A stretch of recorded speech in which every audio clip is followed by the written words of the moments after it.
Alright. Hello, everybody. We're back again. This is Reverse 1999. We are so back. Yeah. Obviously, I took the ladder and decided to play this game because I love this game. Okay, shut your mouth. Anyways, hope everybody's having a great Halloween so far. It's not Halloween yet, but you know, the month of October, yeah, the spooky month. Um, I hope everybody's having a good October so far. We're halfway. I don't know, could be wrong. But anyways, we are gonna play some Reverse 1999 because I can and want to. So, yay! Let me just.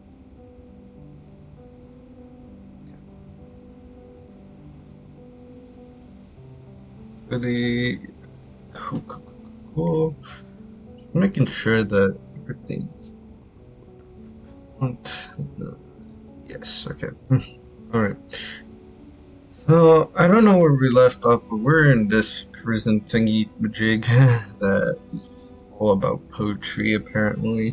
But I don't remember what happened, but. Anyways, Master of the Labyrinth. Within the crypts of the labyrinth's builder, he proclaims it is and has always been perfect. Master of the Labyrinth, Part 13.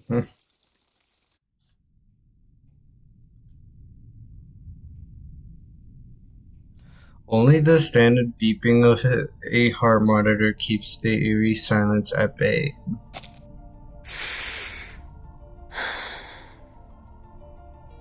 Dr. Merlin, or should I say Aleph, Me. I don't know why you're using my novel to manipulate the Panopticon. But you need to know that it won't serve your purpose, whether in fiction or reality. You claim that the inmates are both the observer and the observed, and both wielders and subjects of power. How could you be so blind as to not see the true state of the Panopticon? Yes. The inmates haven't achieved any perfect order. No, they've devolved into pitiful caricatures of themselves, performers in some endless pantomime to be watched from the central tower. Even their medication has become a prop to demonstrate the so-called randomness of fate in the theater that is the Panopticon. This farce hasn't made the Panopticon a better place. No, it has warped it into a twisted theater of cruelty, where the sick are denied treatment and left to quietly perish in the dark corners of its halls. And literature has died alongside them. This prison is a monster, born under the gaze of this all-seeing power. Aleph, is this truly the ultimate answer you've been searching for? The physician suddenly seems startled, stepping back and accidentally knocking over his tools. What? Are you suggesting that this is the answer I've reached? That my experiment has been a failure all along, and I've been too blind to see it? No, impossible. Foucault's theory is flawless.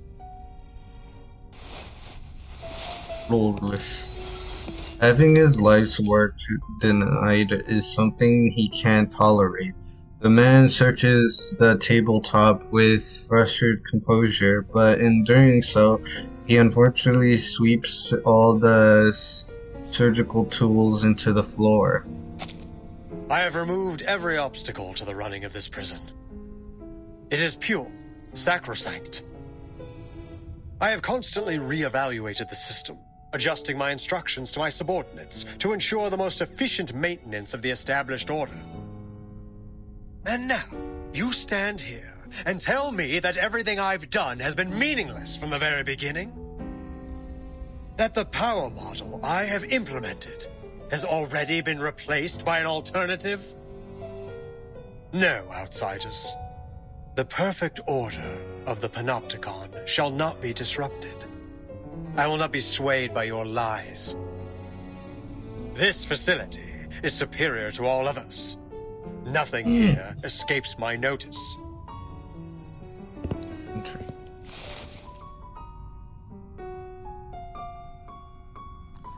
At last, in Bravery Noticeable Corner, he finds the 20-sided die within black mist. That said, it isn't easy to work a miracle, as we all know. I shall personally verify it, all myself.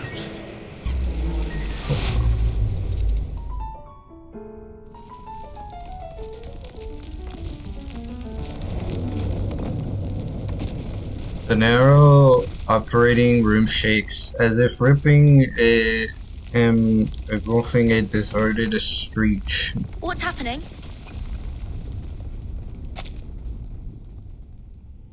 Definitely normal. Anyways. Visitors from another era. You have come here with plagued ideologies in an attempt to break the subtle balance of the Panopticon. But did you not notice the tiles beneath your feet? The cracks and water stains on the walls, constantly changing right before your eyes.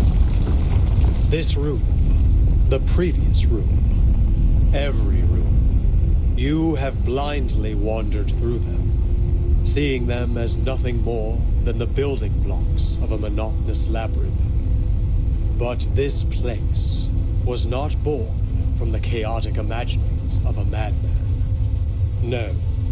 Every inch has been crafted through the meticulous harnessing of order and power. Every wisp of spider silk drifting in the wind. Every speck of rust on the gallery rail. Every detail of the Panopticon has been built by my own hands. With this ever-shifting die, concepts may be transformed into reality, and ideals into substance. I observe the movement of every entity, the passage of every second. The moment you entered this realm, you too became subjects of my experiment.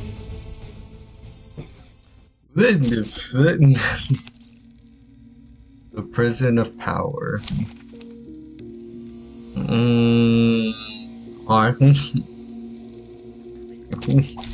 Very interesting.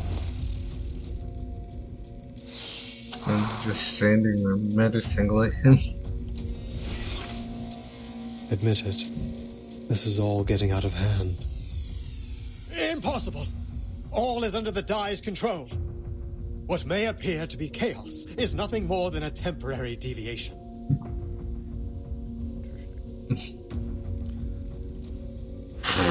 Okay. Simple. This book even that to read. Oh, you're dying. Wow. They feel like it's not as simple as I think it is. That's Or No worries. to transcribe. It's special, precise, perfect. It is far from perfect. You know that as well as I. Why else would we be conducting this experiment? Keep going. For our dream, comrade.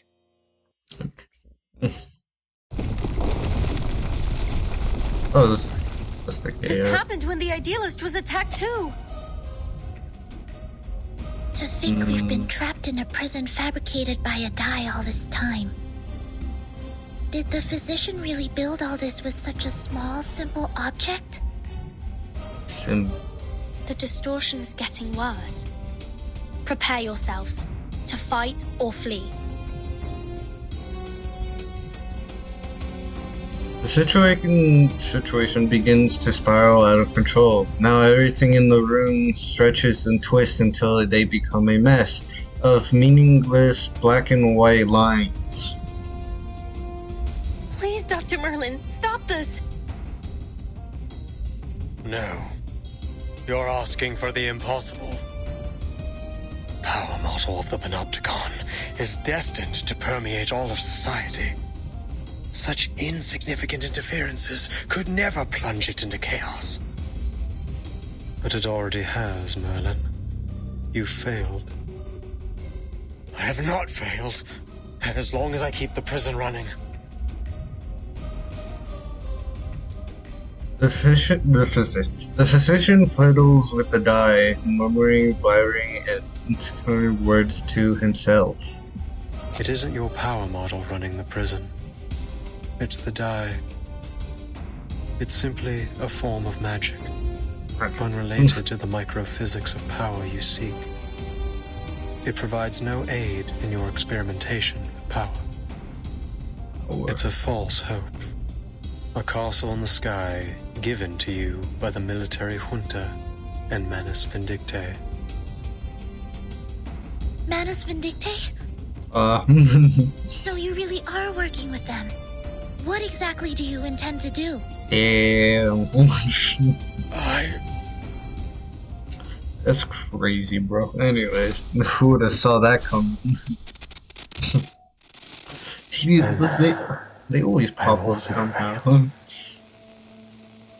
I've ended up a pathetic fool, lost in the chaos of reality.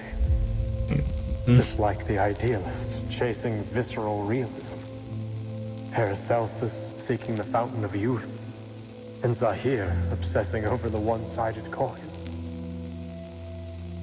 When did it all start falling apart, Aleph? When the doorknob loosened? When the prisoner's wounds started to fester? Or when the daily disinfectant concentration reached 28 milligrams? Or the crack in the second gray brick on the wall expanded to 6 millimeters?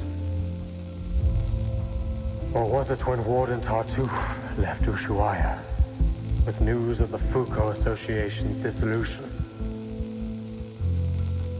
This place should have been the ideal ground for psychoanalytic practice. Why did they halt all research, all discussion? We've been abandoned, haven't we? By eras old and new. You designed and have maintained everything in Kamala, right down to the smallest details. The guy that secret? I don't know. But it is these details that guy. You.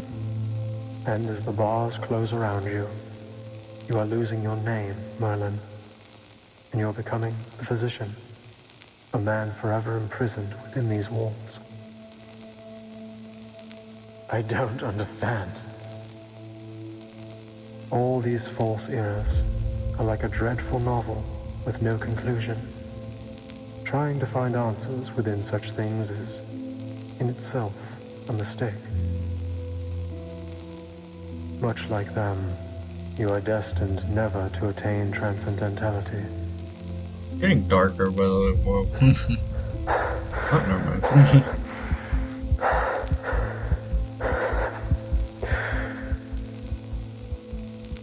Tell me, Olive, does the ultimate answer even exist?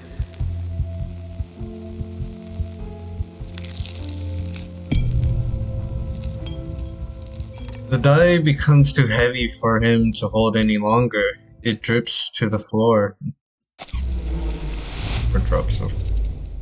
Same thing. The disillusion of the terrorists of the prison finally subsides, as if the pulse of a massive heart had stopped for an instant. Amidst the swirling dust, the girls help each other stand but fail to notice the truth revealing itself before them. Timekeeper, are you alright?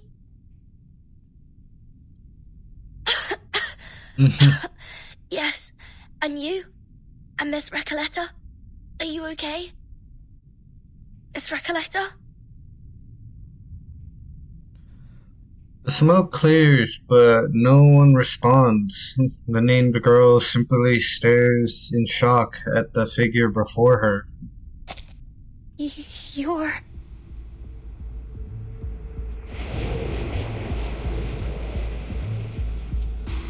The word utopia derives from Greek. It means no place. People cannot understand the structure of the labyrinth, yet they continue to follow its paths. They cannot comprehend the mechanics of fate, yet they believe in its jurisdiction. As if, by doing so, everything will naturally fall into place.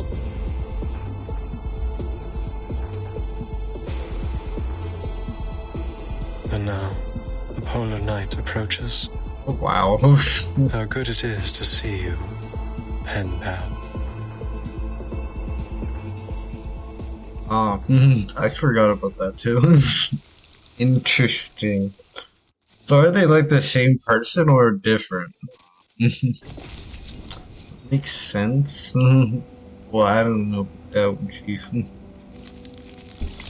What's this? Oh, no. Have you ever heard of Fortran Senedo? Yes, I've owned a French philosopher and social theorist. I read books about his theories at the SPDM. So they're particularly the kind of books that never could confiscate. Sorry, I don't understand. Never mind that. Could you explain what you read in detail? Alright. Fortran agreed that madness isn't a natural phenomenon, but rather a cultural construct. In earlier times, punishment was a public spectacle, a display of power for the rulers. Nowadays, things are different. After the punishment became a form of public education, intertwined primarily in to deter crime. That's true. The phrase public execution has all but disappeared from everyday language. Despite the punishment, by that logic, the SPDM aligns closely with Farquaad's ideals. But believed that another model of power had replaced the power of administration, a highly effective yet indefined system of management. The system holds control over the environment, and under such circumstances, the individual's inner self considers to matter. Timekeeper, is this discussion because of what the physician said? That's right. Internally, I just wanted to hear your perspective on this. Now I'm starting to see how this model reduces people to little more than animals. Right, Timekeeper. Intruding. The mask in the mirror. Between the two mirrors hangs a single object, one face, two face, curdling into the infinite. The mask in the mirror, part 14.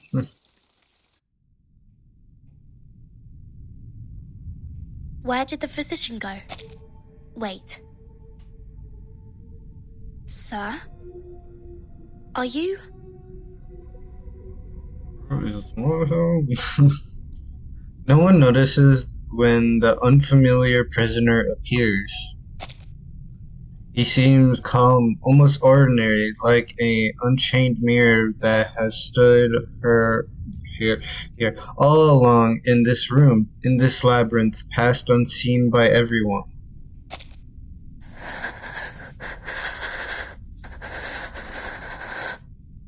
Keepers. The answer she now seems plainly makes her stop back in a panic.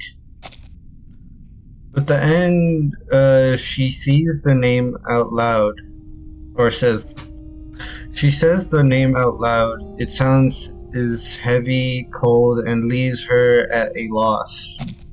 Aleph. It's you. My pen pal. Makes sense now. Or, in fact, Nkomala. All those letters, all the ideas we shared, they weren't just my imagination or some prank. Vertin, Soneto, it's all just as I told you. They weren't meaningless. They're all real.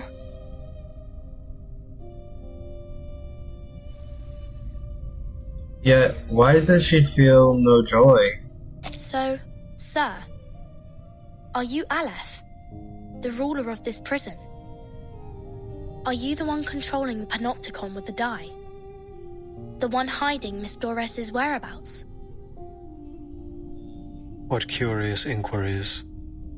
Quite different from the last 2,666 questions I've received. My guests, you may call me Aleph, or by any other name, be it a symbol of God's oneness or a farcical epithet. I am merely one of the many prisoners who voluntarily reside here, a single letter in the alphabet of the Panopticon. A letter?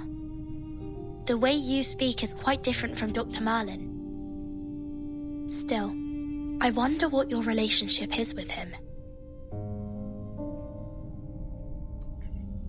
Under the dim lighting, the man looks drained of all energy. But allow me to make a guess. You're Dr. Merlin, aren't you? I'm afraid that's not entirely accurate, but you may think of it that way. Merlin is a figment born of my mind, an incomplete reenactment. He is me, yes, but not entirely. He, or rather they, failed to find their answers. They fought against their predestined fates, only to be inevitably crushed under their weight. I simply stood by and watched it all unfold. That was the extent of our relationship. They? You've already met Merlin and the Idealist, even witnessed their demise.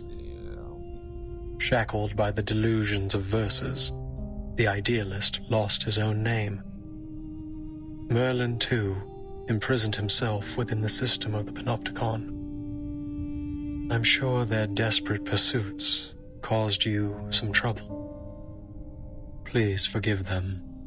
After all, your fleeting encounters led to the demise of them both. I think I understand now.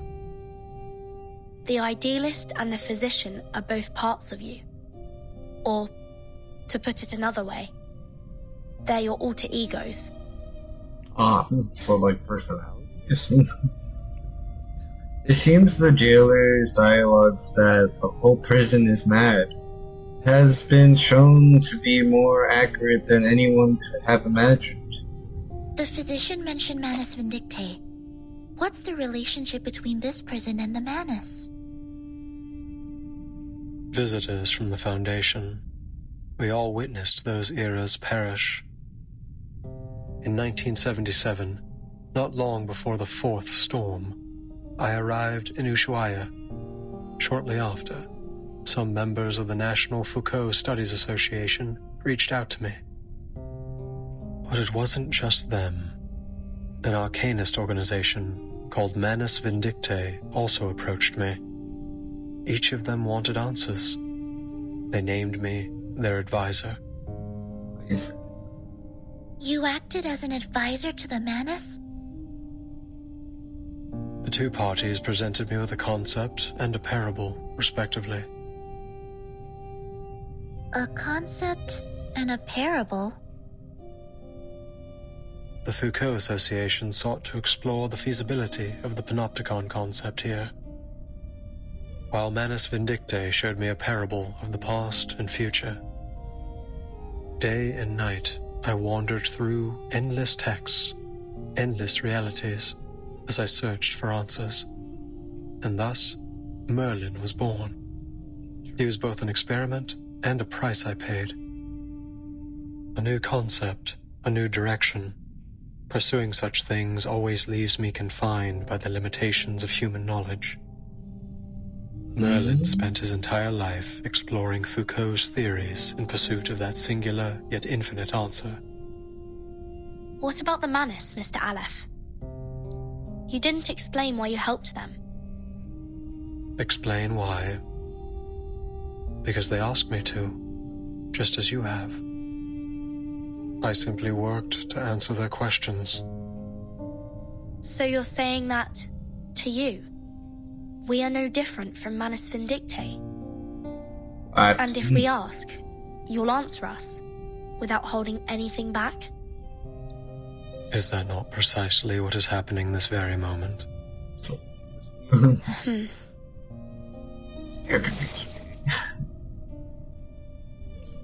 Aleph picks up the fallen die and flickers with a familiar, comforting glow. This is what the Manus gave Merlin. A magical die named the Tear of Komala. It was once a gemstone that belonged to a god. At the beginning of the century, explorers plucked it from an ancient gate they discovered in Antarctica. To the explorers' amazement, the gemstone could turn human desires into reality. So they cut it into a die, a symbol of fate, and used it to build a sanatorium, which was later transformed into the Panopticon you are standing in right now. So the die made this place. His words are direct, yet they still leave the outsiders perplexed. Then, Aleph, you really are the mastermind behind the Panopticon?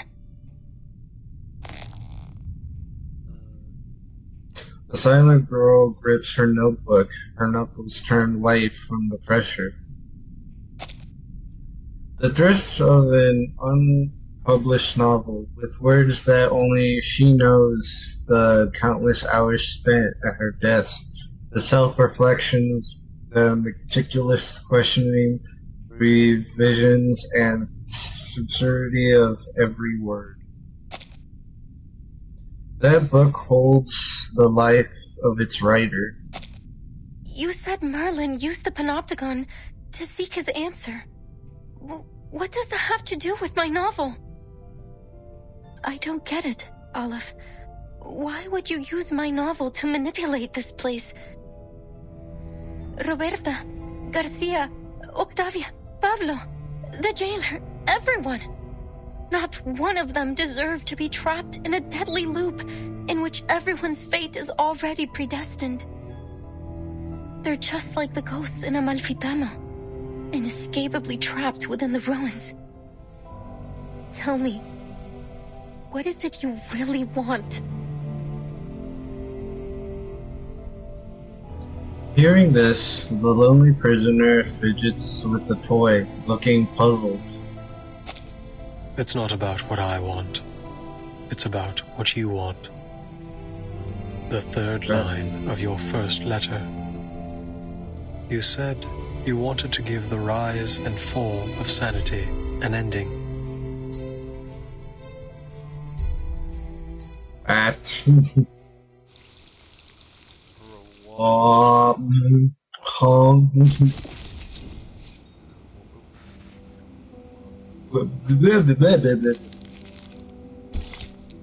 Okay, treats bombshells, literally. Draft of a strange incantation regarding the blurred by Waterstain's ritual. A large number of arcanists. This should be an easily achievable goal for Manus Vindictae. Young people capable capable of lifting bricks and setting sail are pitiful. Devastation remains the best catalyst. Roar, lion's tail, scrubbed wings, and Merkswa shells, when combined with the foundation of immortality, found of immortality, it seems likely that Manus Dicte aims to achieve something extraordinary. Given the shell's properties, it can withstand the immense amount of energy, ensuring the ritual's success. This is indeed incantation required, capable of precision. The location, blurred by water stains, remains an excellent choice, but for the ritual itself, timing is of the precise importance. The time referred to here is not our traditional understanding, but time itself. A trailed invitation? Dear Mr. Atlas, the National Forecast Studies Association extends a formal invitation for you to join our organization. Our mission is to guide society and the world toward more structured and enlightened future. We believe your acceptable abilities will be suitable in achieving this vision. We assuredly await your response. Sincerely, Joe Teresa. Camila Prison.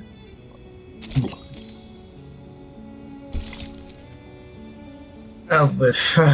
The mournful and the mournful, the sum of self and self. Elvis, Part 15. Los registros históricos del Dado de Babilonia aún se pueden encontrar en la biblioteca de la Universidad Santa Teresa. No. Una apertura como esta haría la historia demasiado ambigua.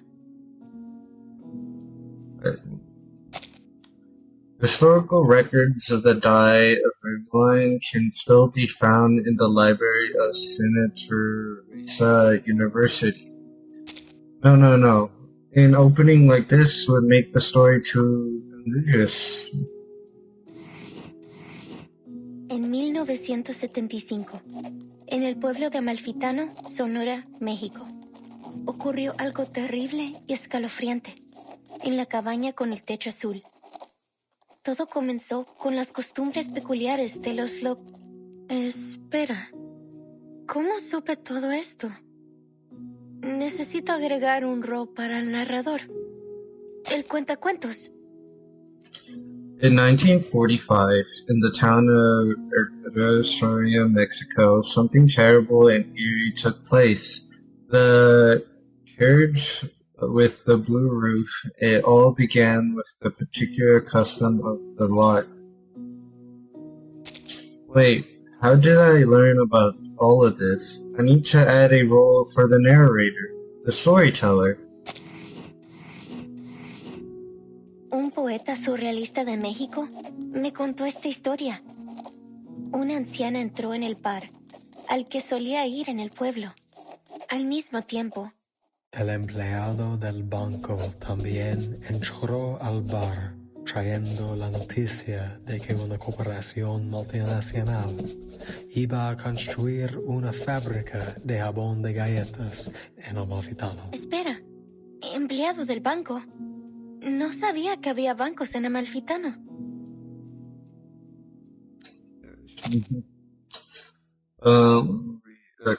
A studious poet from Mexico told me the story. old woman walked into the bar she frequented in the town. At the same moment, the bank clerk entered the bar too, bringing news that a multinational corporation was going to build a cookie soup factory in Alfredo. Wait, bank clerk? I didn't know that there were banks in Alfredo. Pero sí, tiene sentido. Los bancos comerciales son, sin duda, un sello del capitalismo. Gracias, amigo por correspondencia. But it does make sense. Commercial banks are no doubt a hallmark of capitalism. Thanks, pen pal. Antes de convertirse en empleado del banco, era un defensor de las antiguas costumbres del pueblo. Era un pescador de dunas. Después de aceptar el destino otorgado por el dado de Babilonia, eligió dejar todo atrás. El triste y aterrador pueblo y los ciclos ocultos dentro de la infinita aleatoriedad. Oh, qué irónico. Pero también es realista. Ahora solo necesitamos un personaje contrastante. Un creyente en el destino. Before he became a bank clerk, he was a variance of the town's ancient customs. He was a darn persecutor. After accepting the fate bestowed by the Die of Babylon, chose to leave everything behind. The sad horrifying village, and the circles hidden within infinite randoms. Oh, how ironic! But it's still realistic too. How we just need a comforting character, but a believer in fate. Una anciana tejedora se sentó en su antiguo taller, girando incansablemente su rueca. Un regalo precioso, otorgado por el dado de Babilonia. La tejedora ciega relató suavemente todo lo que había vivido. Idea brillante, Aleph. Una tejedora ciega no podría haber presenciado el asesinato. Fantástico. En este caso, agregaré a un conductor de burros que es asesinado en este capítulo. Con cada una de tus sugerencias, la historia da un paso adelante. Gracias, Aleph.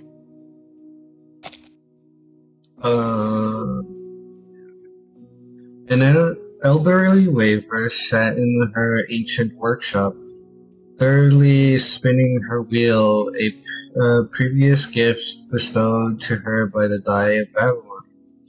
The blind weaver softly recounted all she had experienced. Wait, a brilliant idea, Alice. A blind waver couldn't possibly witness the murder. Fantastic. In that case, I'll add a donkey driver who gets murdered in this chapter. Pero todavía no veo ninguna señal del final. I still can't see any sign of an ending. Es como si no importara cuántos personajes nuevos agreguemos. Todavía falta algo en el pueblo desértico. It's like Falta una figura clave. It's like no matter how many new characters we add, there's still something missing in this desert town. It lacks a key figure. Aleph, ¿qué debo hacer? ¿Cómo le doy un final a esta historia? Aleph, what should I do? How do I give this story an ending?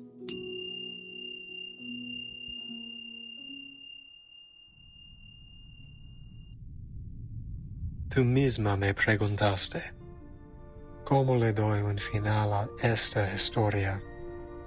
You asked me yourself, how do I give this story an ending. Me describiste cómo tus palabras se habían transformado en un rompecabezas desmesurado infinito, un lenguaje irreconocible, una colección de información ambigua y una parábola que había perdido todo su significado.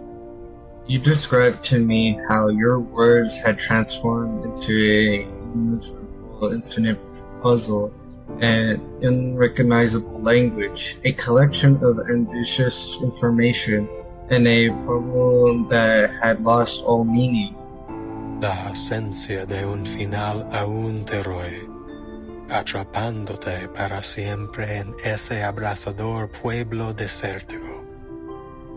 The absence of an ending still grows at you, forever tapping you in that scorching desert town. Todo lo que estoy haciendo es intentar encontrarlo para ti. All I'm doing is trying to find it for you. ¿Estás diciendo que has estado manipulando los acontecimientos en el panóptico desde que intercambiamos cartas por primera vez septiembre pasado? Are you saying you've been manipulating the happenings in the Panopticon like this ever since we first exchanged letters last September? She struggles, vainly hoping for him to deny it. Sí, cada vez que revisabas la novela, se hacían ajustes correspondientes en el panóptico. Reflejar fielmente las complejidades de cada detalle era clave para asegurar que la historia avanzara sin problemas. Yes, every time you revisit the novel, corresponding adjustments were made in the Panopticon, specifically reflecting the confusions of every detail was key to ensuring the story proceeds smoothly. Estos ajustes los manejaba principalmente Merlin, a veces el idealista, y antes de ellos, Zahir y Paracelso. Such adjustments were handled by Merlin, mostly sometimes the idealist, and before them, Seraph and ¿Cada vez? every time? 6 versiones de la historia del Amalfitano ya se han desarrollado en el Panóptico. 6 versions of the Fergal story have played out in the Panopticon already. Eso significa la rana aplastada en el barro, la vaca muriendo de vieja, el lirón cayendo al mar. Does that mean the fog crashed in the mud, the cow dying of old age, the desert falling into the sea? El fantasma asesinado en el duelo. Y los cambios repentinos al dado de Babilonia. The ghost killed in the duel, and the sudden changes to the die of Babylon. Todas las revisiones que sugeriste. Todas las muertes. El caos y la locura. ¿Realmente sucedieron aquí mismo? All the revisions you suggested, all the deaths, chaos, and madness, they're all actually happened right here? The ever-knowing prisoner falls into a long, dark silence. He will not answer a question when the one asked already knows the answer. Incluso la eternidad tiene sus límites, Recoleta. Even eternity has its limits, Recoleta. In the 6th revision, we added the Blind Weaver, an extraordinary figure. Oh, it's not auto. Just like the paracausality researcher who carries a suitcase that you introduced in your 7th letter. The paracausality researcher carrying a suitcase. Miss Recoleta, is this character really based on the Timekeeper? Oh, snap. What? Of course not. The paracausality researcher is an entirely different character. But we know who has a Don't you suitcase. understand? We're only one die roll away from the ending.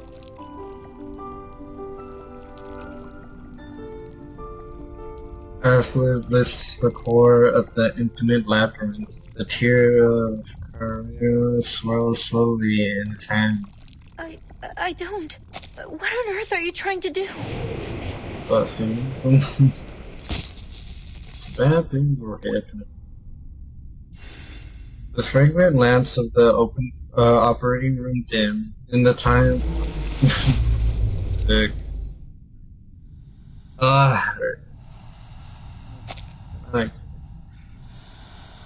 in the time with the motionless, the walls ripple like water and transform into countless mirrors. Within the mirrors, an endless stream of information appears. A seeming puzzled telephone bubbles in old radio signs. A flicker side projector rolls and creaks. A muted film projector spins. A timetable opens and the thread of countless languages flow past. A room without an exit, an internal predicament, a prisoner's dwelling. Recoleta, it is the cycle of fate that has brought you to the Panopticon of Komala in Ushuaia.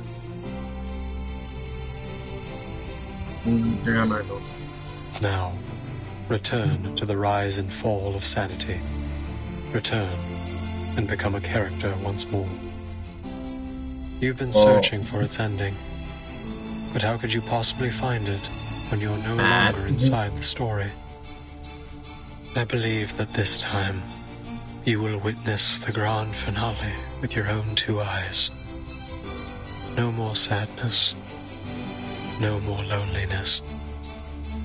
The answer you've long sought lies in the inevitable final roll of the die. So, the jailer is the bank clerk, and Erd is the blind weaver. But what about Roberta Garcia and Octavia? They weren't even assigned roles. They were just playthings, helpless in the face of fate. What right do you or I have to decide what happens to them? To dictate their gains and losses? But they couldn't possibly understand such a thing, could they? To you, it's just a story. But to them, it is the manifestation of bittersweet destiny. Do you think hiding behind the guise of fiction absolves you from the reality that you've turned the Panopticon into a living hell? Yes. You're the only one who truly understands the rise and fall of sanity. Goodness knows how many manuscripts I sent out that never received a reply. I was so grateful to you for your replies, for understanding my novel. Those things were more precious to me than any sunrise over the Andes. Had I known that your feedback was created in such a way, and at such a cost, I would have preferred not to receive it at all. Don't you get it? Even if they don't understand my novel, the people I meet are still my friends. Whether we took a long journey together, or we simply chatted for a few hours. We formed an inseparable, miraculous bond. They're a part of me. How could you treat them like fictional characters? It's disrespectful to my work, and to life itself.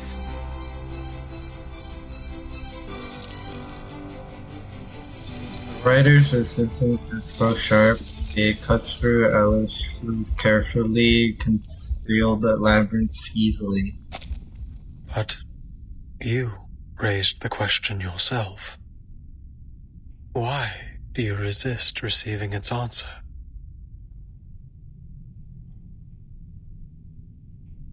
He lowers his head, and for the first time, cracks appear on the indestructible mask.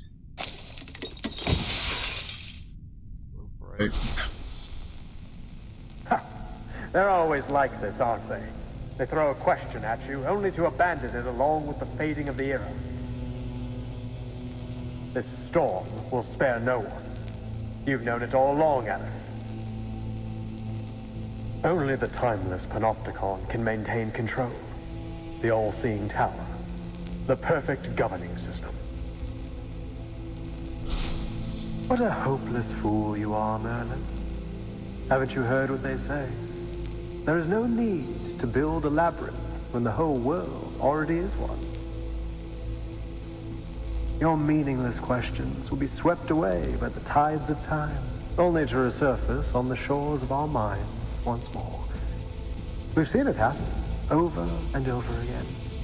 Surely you've realized by now that the only true meaning can be found in literature. For over a century, literature has remained the singular, ultimate answer. This lonely cowboy is simply feeling lost at the moment. Spare us your ramblings, idealist. You're wasting our time. Enough.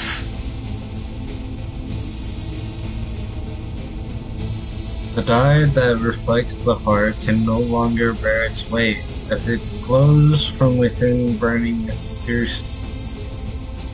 On the surrounding mirrors, countless reflections of Aleph appear, each wearing a different face. They crowd into the room as a flood of ghosts.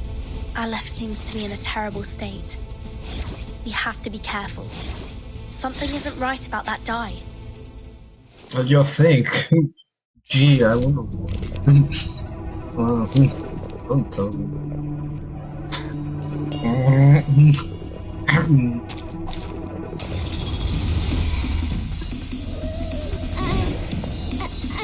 Oh, that's definitely not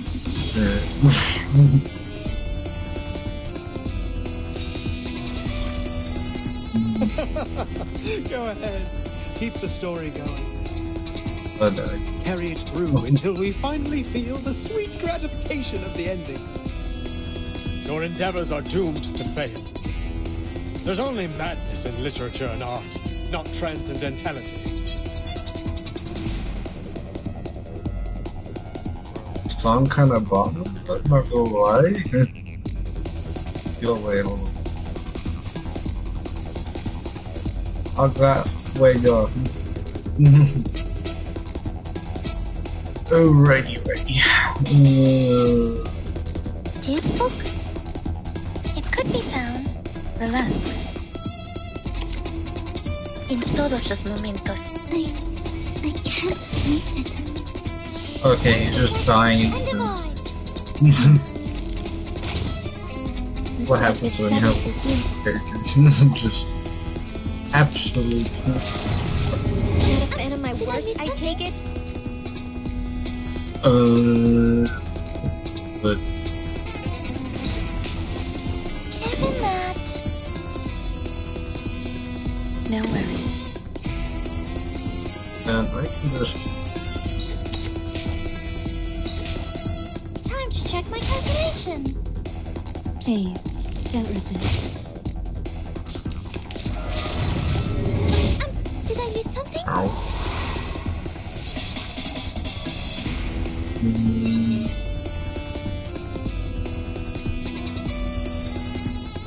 I'm not giving me Marcus's character. Very happy. Or we'll just this book? yes. Use Or this. this one? El Camino a Tlon. Here. En todos los momentos. Oh, I can. In Más allá del concepto mundano del Time to tiempo. turn the page. En la acumulación de laberintos. Suéltalo todo una vez más.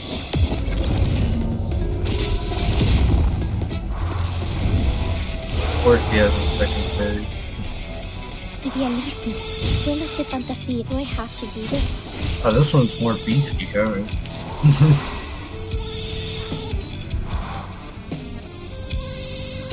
Wow, the song is so nice. It's good. It's always Some been peaceful good. moments. Yeah, he is there. It is Are you there. really doing this? Shit, let me use this.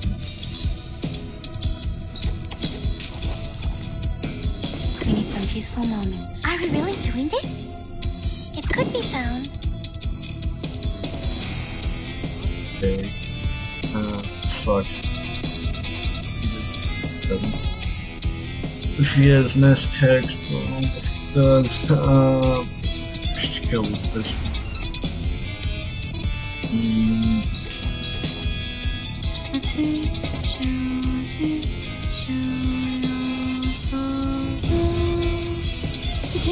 Dick. Dick.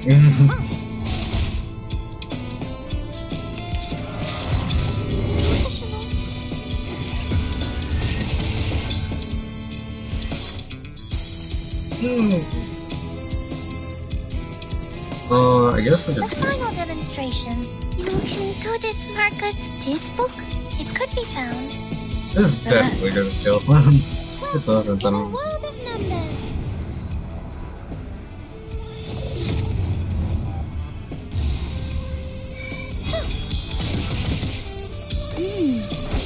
Now it's easier to understand. dick. I can't read it. Nice. These explorations, these fractures, they're all failures, aren't they? In this infinite expanse, I feel nothing but infinite sorrow. Victory? Yeah, you are. Okay. But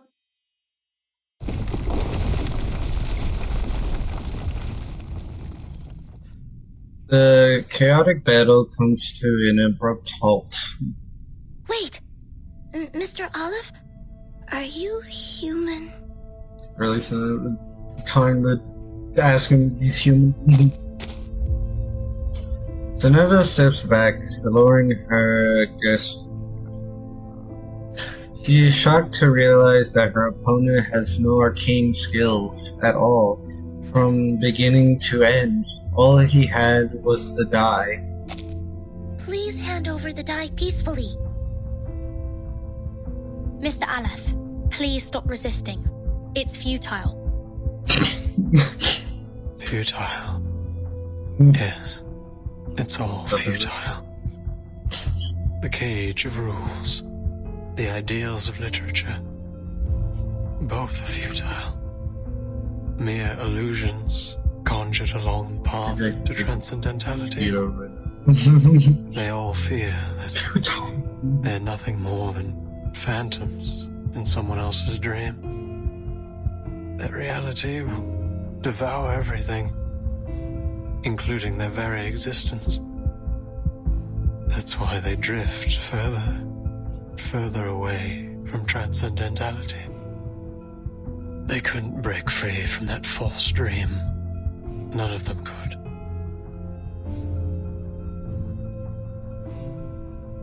Atlas stumbles as he looks up at the storyteller. Both the physician and the idealist walked toward their own destruction, just as I expected. But your novel still has hope, Recoleta. Its ending hasn't been written yet.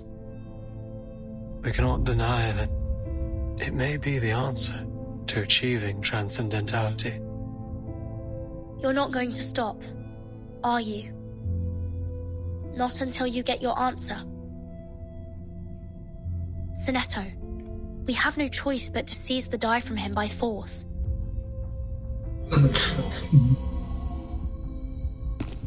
Sonata's arcane energy gathers at the tip of her Garcia. At this moment, the silent storyteller takes a step forward. Enough. I said enough. She shakes. She shakes as she reveals the notebook that has never left her side.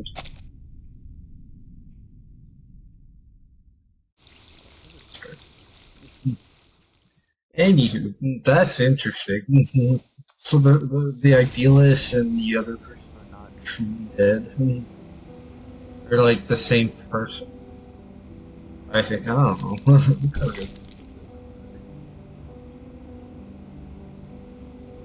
The cat kind of moment.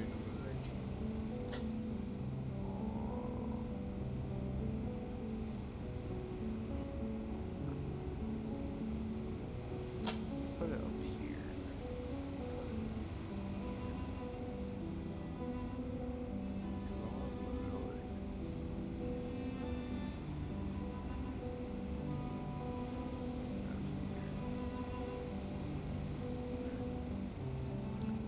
Oh, right.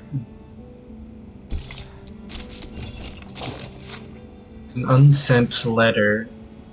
Dear Miss Recoleta, I have completed reading the 6th edition of The Rise and Fall of Sanity, which you enclosed with your letter dated February 8th, 1991. And below are some of my personal insights and suggestions for the story's direction. I believe we are nearing the conclusion and are sincerely hope you never lose your passion for writing. Additionally, regarding the character of the blind weaver, the letter remains unfinished, as it appears the host encountered an unforeseen interruption.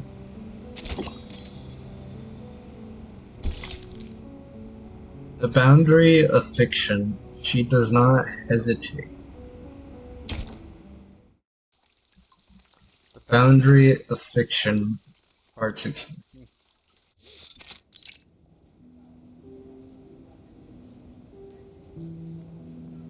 (1990) Bristol International Book Fair. People move between bookshelves and corridors, engaged in heated conversations. The air is filled with the mumbling of multiple languages. I'm afraid we can't publish your novel in its current state, Recoleta. We look forward to seeing more refined work from you in the future.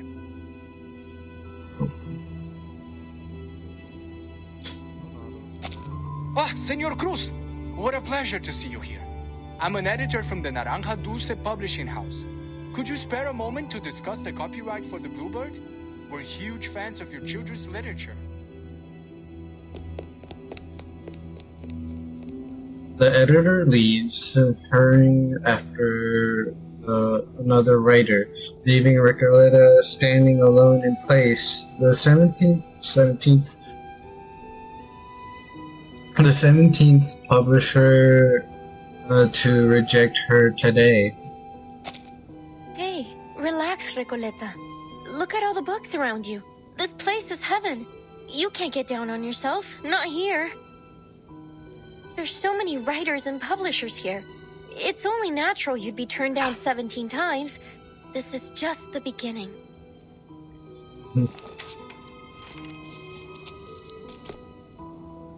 The young writer attempts to forget her 17th rejection, flips through the event guide in her hand. Now, which section should I visit next? Oh, this brochure might help.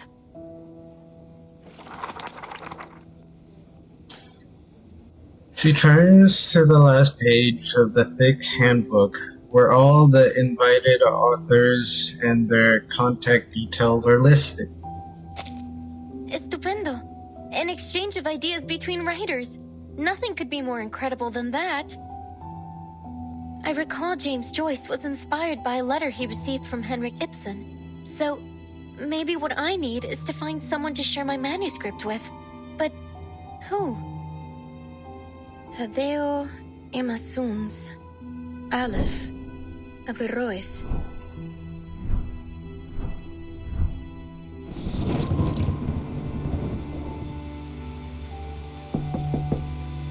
A knock at the door interrupts her daydream. Oh, it's you, senor. Don't worry. I promise I'll catch up on the rent next month. Although I must say, this apartment's hardly worth the price. The cracks on the walls must date back to the last century. Make all the excuses you want, Ingrid. If you don't pay the rent soon, you'll either end up in that crumbling colonial building on the corner or on the street selling oranges at the San Telmo market. By the way, Julia told me you lost your job at the textile factory. You under some kind of can't work in one place for more than 3 months, curse or something, senorita? Oh, you don't even want to know about the terrible things that happened in that factory. All I did was lend the oppressed workers a hand. Bah, you're just like those college kids, full of hot air. Anyway, I am not here about the rent. Didn't you tell me to watch out for your letters a while back, when you just returned from abroad? Well, here it is, a letter for you. The girl freezes for a moment, then scratches the letter and slams the door shut. Almost buzzing with excitement, she unfolds it. Dios mío! Someone actually wrote back to me! This is incredible! Oh, thank you so much for bringing it to me, senor! I keep forgetting. She slits open the long traveling letter. Dear Miss Recoleta, it's from, let's see, Aleph.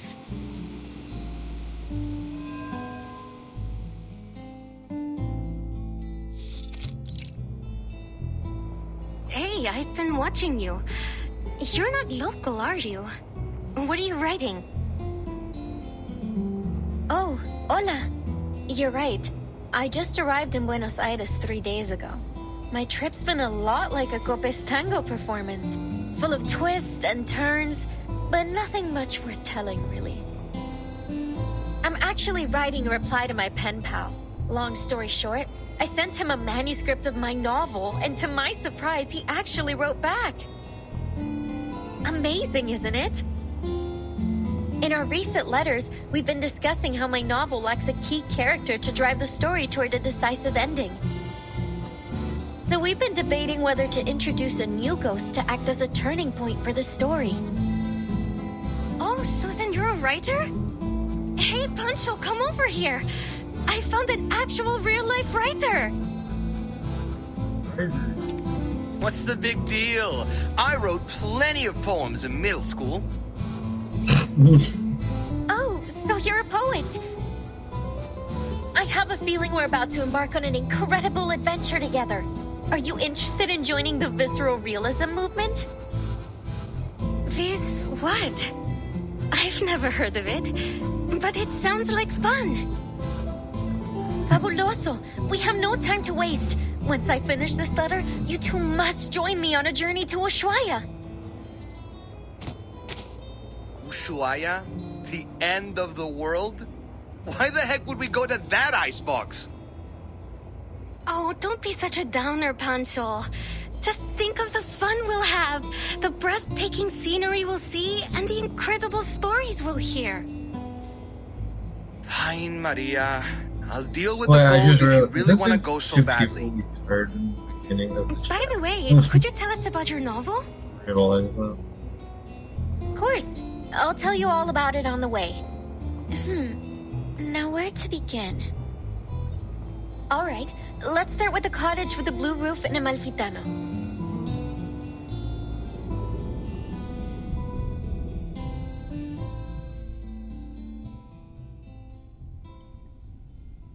It's been 6 months since we first exchanged letters.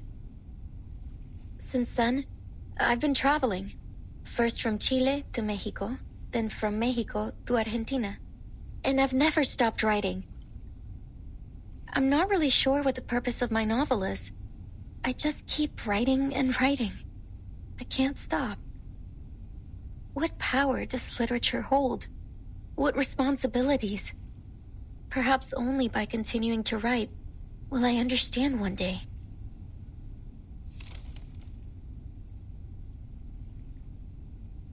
Recoleta flips through her notebook, every turn of the page continuing a different colored letter.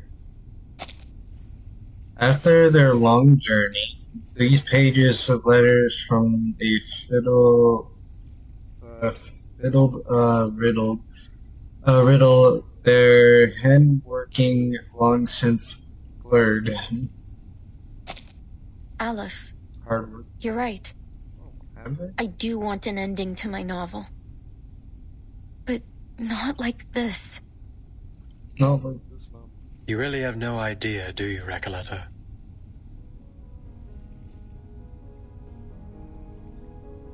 Her only reader realizes she has still not grasped what is happening, forcing him to reveal a truth he has long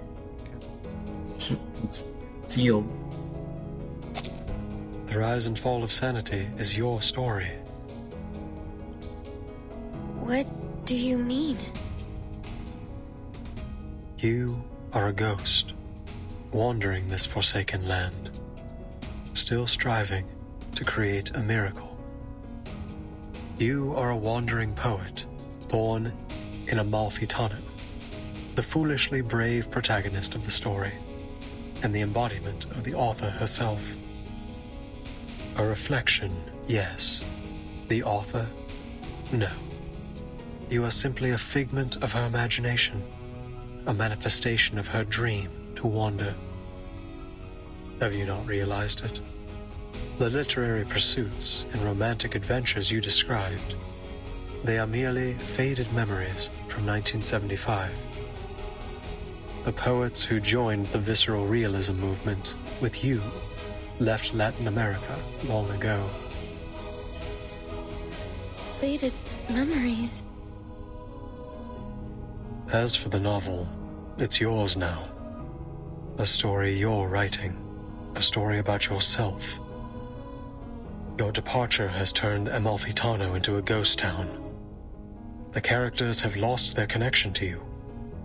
They're gradually fading away. If the novel is destroyed, you too will cease to exist. Wait, this is Miss Recoleta? Is what he said true? I know you never lie, pen pal. In your first letter, you told me that a character's role in fate must be determined from the outset and consistently adhered to throughout the story.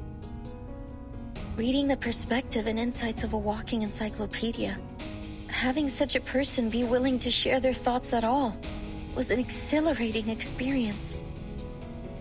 I had never imagined my novel could develop in this way. Words could hardly describe how I felt in that moment. No one but you has ever understood the story of that town, let alone offered any revisions. Following your advice, I added the bank clerk, the dune piscator, the blind weaver, and the murdered donkey driver. Amalfitano was no longer an empty town with a single blue-roofed cottage. The new ghostly residents had begun to fill the skies over it. The story was finally reaching completion. I could feel that the ending was within reach. I became increasingly eager to meet my pen pal. I couldn't get the thought out of my mind. I wasn't sure what I would say to this Aleph. A simple thank you, perhaps, or maybe a discussion about the future of Amalfitano with its sole reader. Or maybe I'm no different from everyone else.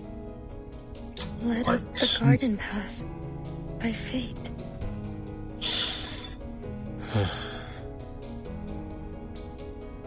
But even if I am a ghost, as you say, an incarnation of someone else, a fictional being, so what? My resolve will not waver, even if my existence is bound to fade away. Because this isn't what literature is supposed to be.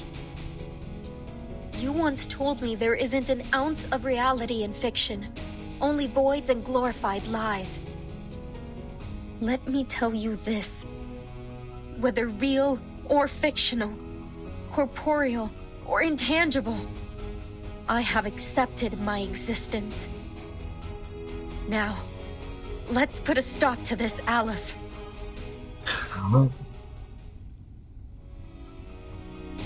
The inmates aren't characters in my novel. They're people trapped in a prison, just as you are. By simulating my story here, you have made me into some kind of god, a guilty, false creator, a dictator of fate.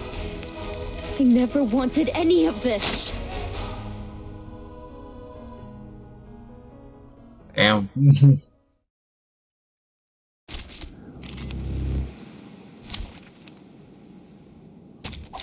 I have all the essentials for writing poetry. You, me, and our opponent. Interesting. ¡Lo veo! ¡La frecuencia perfecta! ¡La admirable aleatoriedad del destino! I see it. The perfect frequently the abnormal randomness of fate. Creo que lo he encontrado. La fuente del dado de Babilonia. I think I found it. The source of the die of Babylon. Las deudas de los muertos. Esas facturas. Todas han sido hechas trizas. The debts of the dead. Those bills. They're all been torn to shreds. Ya no estoy atrapado. I'm not trapped anymore. Desde el día en que perdí la vista, nunca imaginé que la rueda giratoria volviera a girar. Since the day I lost my sight, I never imagined the spinning wheel would turn again. What else is the flood of fiction?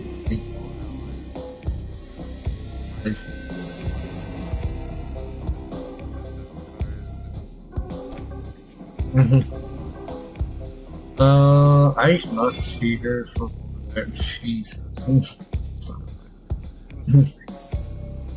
And I guess let's see. It could be found En todos los momentos. No worries. These are the ghosts. They'll go into the middle after. Nuestra aliado es la verdad. Thank you for your Oh my god.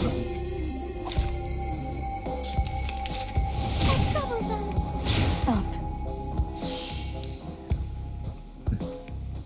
I need mass attacks. Which I have none, actually. Más allá del concepto mundano del tiempo. Or this one. Given that... Do I have to do this? To read. Intersect and divide. Read, please. Was I?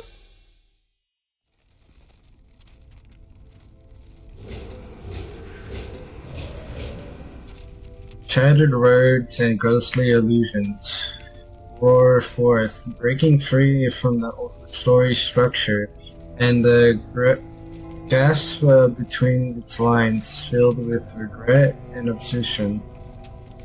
Torn letters and book pages flutter in the air like snow in a crystal globe on a winter night. Everything is quiet. Huh?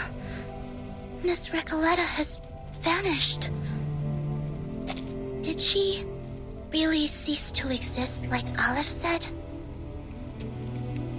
Recoleta.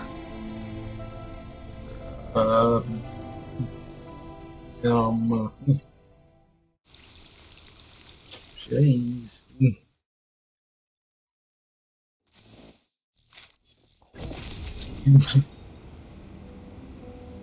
Okay, wow, interesting. Book Fair Guide. E-Section Works Guide. 1. The Bluebird Winton Carr's Children's Literature Editor's Review, a children's book, but not just for children. Viewing the world from a different perspective reveals an entirely new reality. 2. Hawk's Breath, The Sky, Social Literature Editor's Review, a classic intentional autobiography offering profound reflections on the nature of time. 3. Blood Monster, or fiction. Editor's note. Undoubtedly the finest novel about empiric creatures this century. A 300-year tale of immortality, jealousy, and humanity. Ordering authors contact info and Atlas.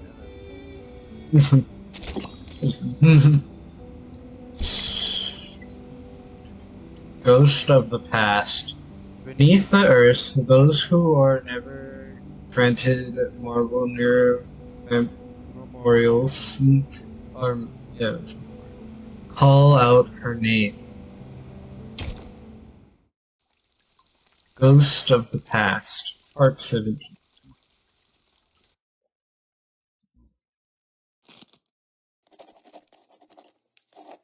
An unknown night, the wind. Freaking A, man. At least let me read. An unknown night, the wind crawls the cold decision of the desert. In the courage of the blue roof, a girl dreams of a center prison. Then she wakes up.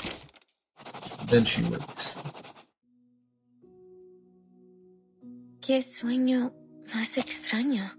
El sabor de la realidad, tan amargo y triste. Oh, wait. Pero lleno de pensamiento dialéctico. Tal vez la gente del panóptico reflejaba mis pensamientos internos. What a bizarre dream. The taste of reality is so bitter and sad, but full of thrown thinking. Haha, maybe the people of the Panopticon were reflecting my inner thoughts. She looks around, surveying the cobwebbed corners where stacks of manuscripts have piled up to the ceiling and over empty ink bottles collecting dust. Entonces realmente soy un personaje en la novela. So I really am a character in the novel. La misteriosa cabaña con el techo azul fue mi hogar todo el tiempo. Entonces, los rumores que los fantasmas propagaron eran realmente eso. Rumores. The mysterious carriage with the blue roof was my home all along. Then the rumors the ghosts spread were indeed just that, rumors.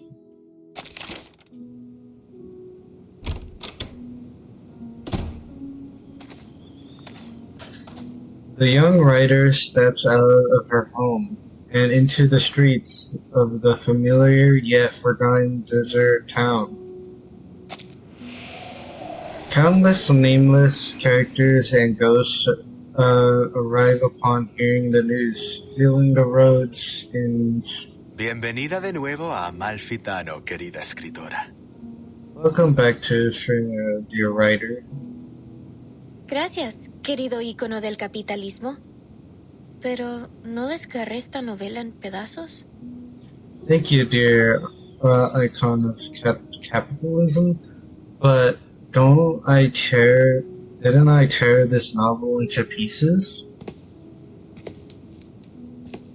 A woman wearing a particular hat steps forward. Verás, Amalfitano es una dimensión más allá de la vida y la muerte. You see, Esquirrel, is the dimension beyond life and death. Este pueblo es un reflejo This de tus town is a pensamientos reflection internos. of your inner Es thoughts. incorpóreo. No puedes desgarrar algo incorpóreo en pedazos. It's inseparable. You can't tear something inseparable. It's into pieces. La literatura es infinita y atemporal, como un río que fluye a través de la vida y la muerte. Literature is endless and timeless, like a river flowing across life and death. No me extraña que seas mi personaje favorito. Nunca dejas de iluminarme. No wonder you're my favorite character. You never chase to enlighten me. Desafortunadamente, la literatura es una vocación peligrosa e inútil. Nadie entiende realmente, ni siquiera recuerda tu trabajo. Unfortunately, literature is a dangerous and fragile calling. Nobody truly understands or even remembers your work. ¿Recuerdas el dicho? Los únicos verdaderamente muertos son aquellos que han sido olvidados. Do you remember the saying? The only truly dead are those who have been forgotten. Recoleta, desaparecerás para siempre si dejas a Malfitano otra vez. Será como si nunca hubieras existido. Recoleta, you'll never disappear for good. If you leave Ashunda again, they'll be like you. You'll be like you never existed. Siempre he admirado tu pensamiento crítico, señor. Encaja perfectamente con tu rol. I've always admired your critical thinking, sir. It fits your role perfectly. Rough hand scratched the writer's palm, feeling at the lines encouraged into her skin. Todo estará bien, Recoleta. Everything will be alright, Recoleta. Lo que sea que haya pasado, ahora has regresado. Eso es lo que importa. Whatever happened, you'll return now. That's what matters. El dado de Babilonia rodará de nuevo. Y cada uno de nosotros obtendrá nuestros finales. The die of Babylon will roll again, and each of us will get our own endings. The crowd erupts in cheers. Así es. Resuelve el asesinato en el bar y pon mi alma en paz. That's right. Solve the murder at the bar and put my soul to rest, or at rest. Libera al pueblo de la locura infligida por el antiguo espíritu. Free the village from the madness inflicted by the ancient spirits. Arregla la aleatoriedad del dado de Babilonia y aplana la frecuencia catastrófica. Fix the randomness of the die of Babylon and flatten the certain frequency. Roll the die of Babylon. Roll the die one last time, Recoleta. The young writer takes a step forward. Everyone, the living and the ghosts, watches the spirit. Entonces, el final que he estado buscando es el que el otro yo no pudo darme. El yo que se lanzó de cabeza a la lucha contra un poder invencible. El yo que finalmente dejó esta tierra. Después de todo este tiempo, finalmente he encontrado mi final. He grasps the grimling die of Babylon. The me that plunged headfirst into the struggling against the undefeatable Asher. So the ending I've been searching for is the one the other me was unable to give me. The me that plunged headfirst into the struggle against an undefeatable power. The me who unfortunately ultimately left this land. After all of this time, I finally found my ending.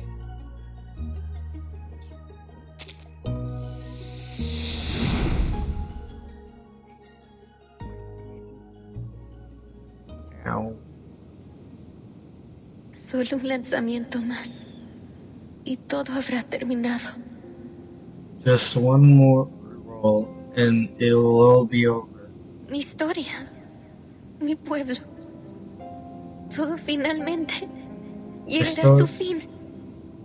My story, my town, everything will finally come to an end. Pero el sueño sobre el panóptico también terminará, ¿verdad? But the dream about the Panopticon, they'll all end as well, wouldn't it? She stops. Oh, cariño, es solo un sueño. Oh, sweetheart, it's just a dream. Ah, no me digas que estás abandonando tu búsqueda de toda la vida por un miserable sueño. Huh, don't tell me you're abandoning your lifelong pursuit from a muesli dream. Este sueño es cruel. Nadie entiende esta gran novela y este pueblo asombroso. That dream is cruel. No one understands this great novel. There are its amazing town. Pero aquí, eres una verdadera escritora. But here, Este es tu hogar, Recoleta. you're a true writer.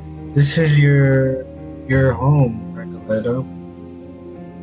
Pero ya extraño a mis amigos en ese sueño. Existe, así como este lugar existe. But I already miss my friends. In that dream, it exists just like this place does. Pero nosotros también somos tus amigos, Recoleta. But we're your friends too, Recoleto. Podrías desaparecer si dejas a Malfitano. ¿Estás segura de que quieres irte? You might disappear forever if you leave are you sure you want to leave? The young writer puts down the die in her hand. The die that signifies the end of everything vanishes into the sandy wind. ¿Sabéis cómo soy, queridos amigos? He pasado mi vida emprendiendo aventuras tontas y no recompensadas. You know what I am like, my dear friends. I spent my life embarking on foolish, unrewarded adventures. Así soy yo, ¿verdad? That's just who I am, isn't it? Amalfitano es, en efecto, un lugar ideal. Un lugar para vagar, para un viaje corto y para perderse un rato. Mifuna is indeed an ideal place. A place for wandering for a short trip and for losing oneself for a while. Y tiene ustedes, mis amigos ficticios, a quienes quiero tanto. And it has you, my fictional friends, who I love so dearly. Pero debo regresar a mi sueño y ver a mis amigos ahí. Ellos son igual de importantes para mí. But I must return to my dream and see my friends there. They're just as important to me. As they hear her words, the ghost of the town smiled with relief. Sí, tienes razón, Recoleta. Yes, you're right, Recoleta. No se puede negar que eres un alma noble y apasionada. Cada uno de nosotros lo sabe. There is no denying that you're a noble and perpetual soul. Every one of us knows it. También eres nuestra querida amiga. ¿Por qué te detendremos de hacer lo que realmente deseas? You're our dear friend, too. Why would we stop you from doing what you truly want? Everyone makes way for her as a path into a borderless void unfolds. Te deseamos lo mejor, Recoleta. We wish you the very best, Recoleta. Buenas noches, querida. Que tu sueño sea dulce esta vez. Good night, my dear. May your dream be a sweet one this time. Gracias a todos, mis amigos. Nunca los olvidaré. Thank you all, my friends. I'll never forget you. The girl wipes the tear. Fuck.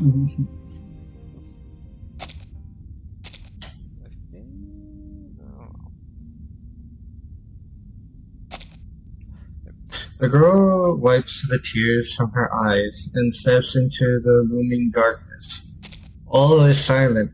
As she enters the barren land, there is only the faint sound of footsteps echoing against a vast and empty darkness. I've read your work, Señorita Recoleta. To be frank, it lacks both depth and breadth. This town of yours is still far from reflecting the complexity of society, and the narrative lacks a discerning perspective. It still needs some work if you want it to truly resonate with our audience. Just go for it, Señorita. You're at a perfect age to explore, experience, and learn. Time wheels, and at last the girl feels her existence again within the void. She reclaims her voice. What's happening to me? 1,000, or perhaps countless, faces emerge before her again. Of course. The rise and fall of sanity is my story. So, even though the novel's been destroyed, the story, and myself along with it, lives on in the minds of those who read it. Thank you for your feedback, editor. Even here in this great expanse of darkness, I can still hear your words. You have my gratitude. Thank you for reading my novel, even if you didn't understand it, and likely never will.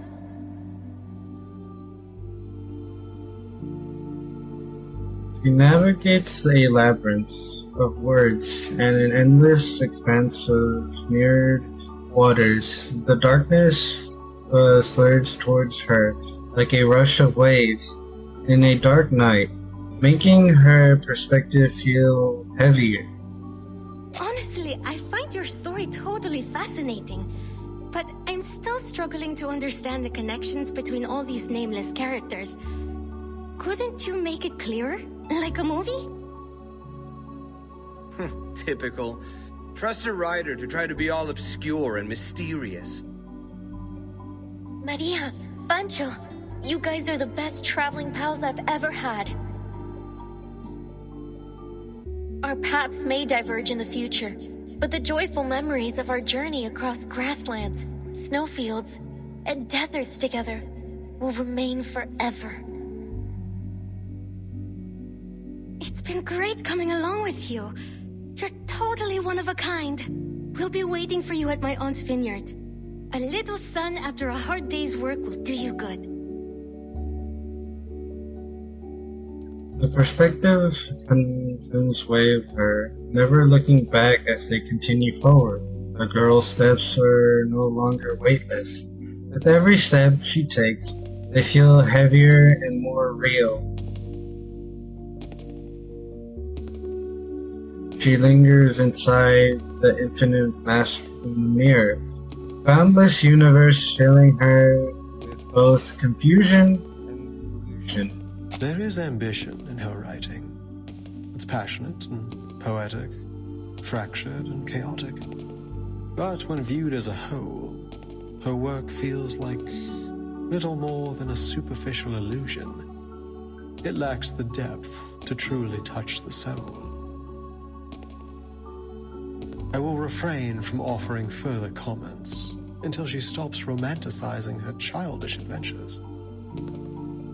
To put it bluntly, her phraseology feels overly deliberate to the point of distortion. Her verbiage is like a collection of vague sentiment bubbles.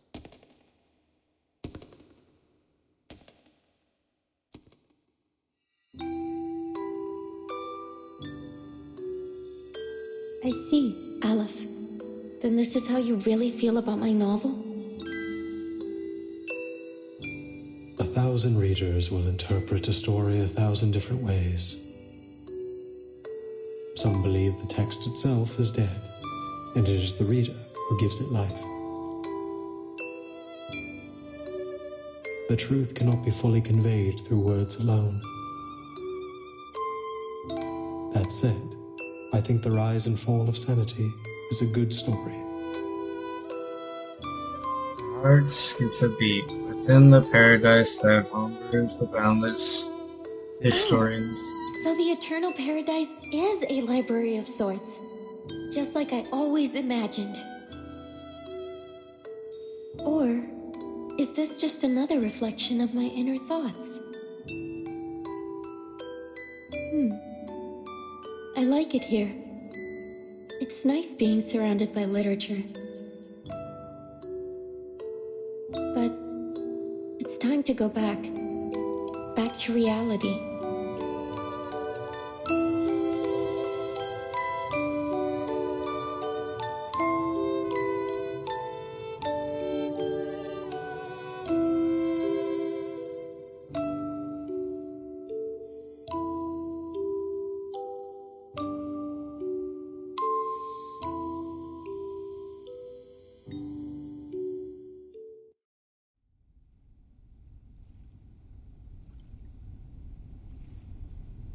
You're right about literature, Dorside Beggar. It is a dangerous and futile calling, but I still believe in it.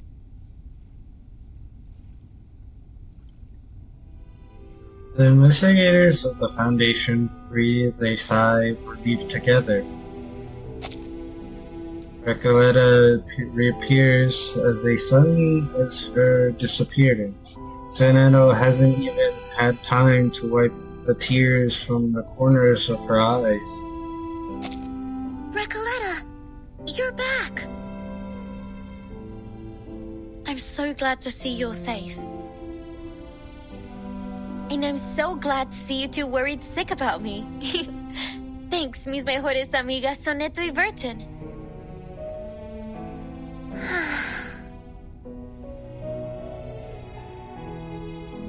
The reborn writer turns to the prisoner sitting disjointed nearby. See, Aleph? I still exist. Amalfitano is gone. It's all over. You're simply a wandering ghost now, never to return home again. You may still exist, but Amalfitano will never get its ending. You have nullified its existence, rendering all of this meaningless. I'm sorry I couldn't answer your question.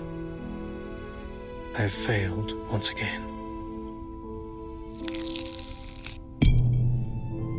His die falls to the ground. Once used to construct a beautiful dream, now with ever magic it held has dissipated.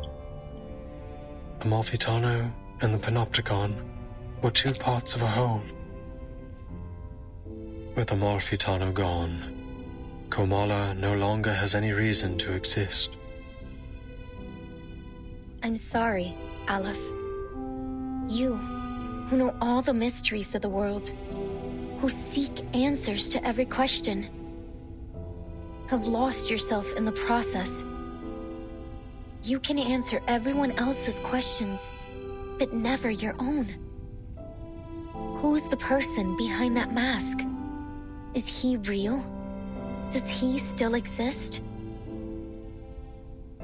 Who am I?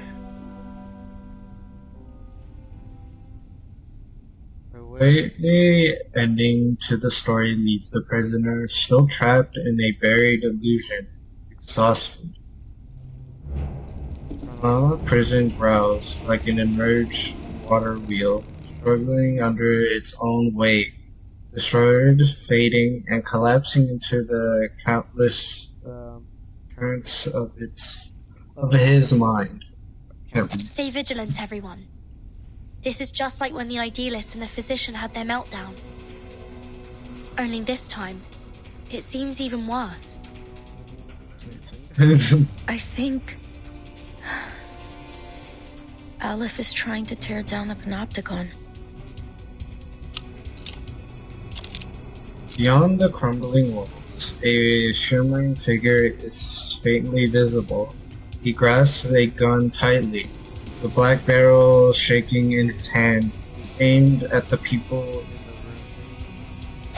Freeze! Stay where you are. All of you.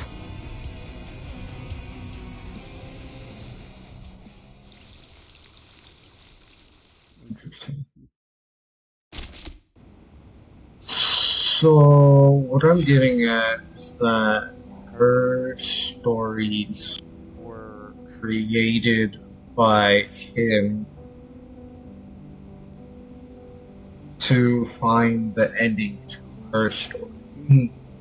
And she was a part of Zed's story that she created that basically made this happen via her story. If that makes any sense, trust me, it doesn't make sense to me.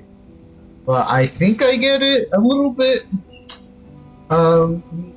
That's cool. Dude, I'm telling you, the storytelling in this game is sick. Also, that cutscene is cinema. Back to this guy. Glad we're on. That's my favorite. Some would. Many should hear. Many. Well, that's well. That books can. Take a deep breath, soldier. The smoke's cleared now. This story, this battle, will soon come to an end. A writer has departed from her domain, leaving her creation scattered beyond her, like blood-soaked bandages and fragmented skulls in the trenches. What a jumbled mess. I don't understand it all.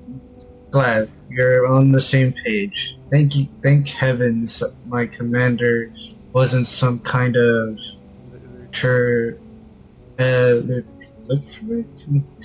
else. I'd have been blown to bits before I could decipher their poems, their poetic orders. You've developed a sense of humor. Well, it's all thanks to a certain writer, invent of the ruling poet, and traveler from Targo to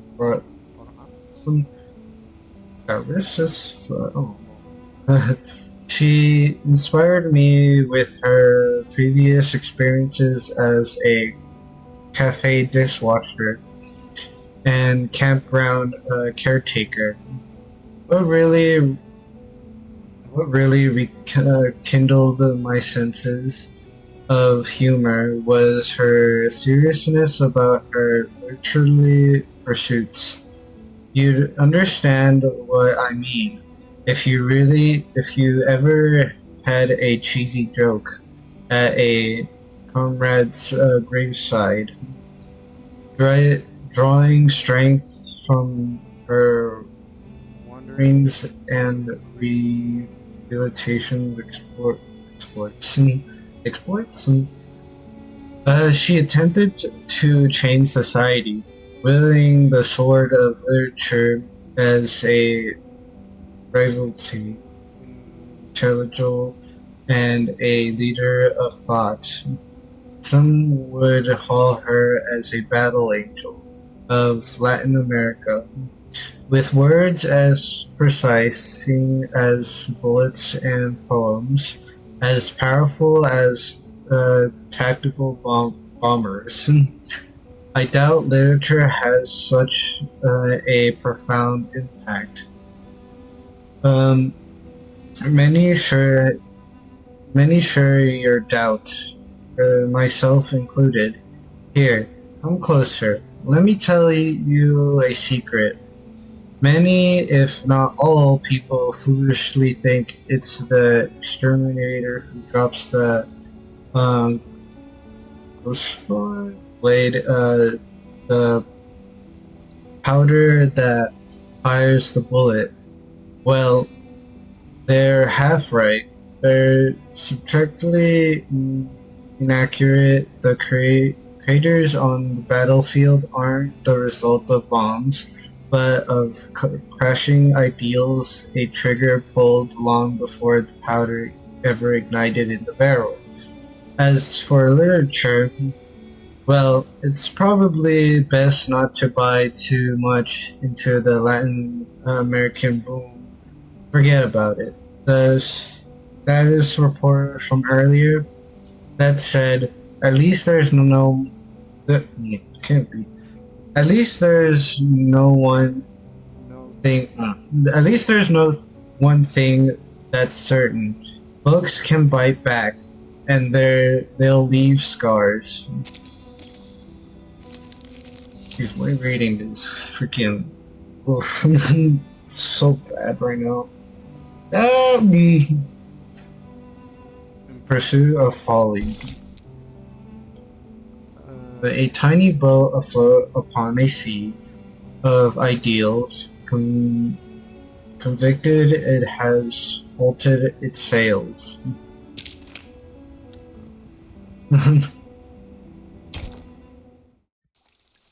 For rise of folly. For 18.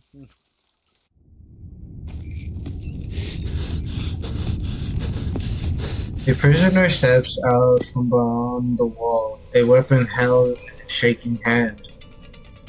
I was just setting up my exhibit when everything started shaking. Then I realized it wasn't just my imagination. So I followed the cracks in the wall and found my way here. I didn't mean to eavesdrop, but something's happening to the Panopticon, isn't it? His panicked hands shift the gun towards Elrith, who has collapsed on his side. Are you the physician? Or is it Aleph? Whoever you are, please restore the Panopticon to the way it was. I'm begging you. You can do that, right?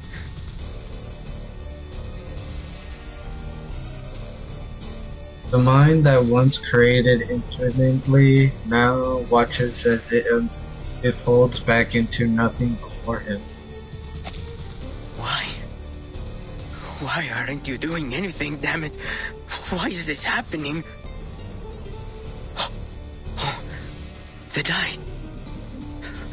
If you won't help me, then I'll do it myself. The prisoner in disrupt lunges forward. Calm down, Garcia.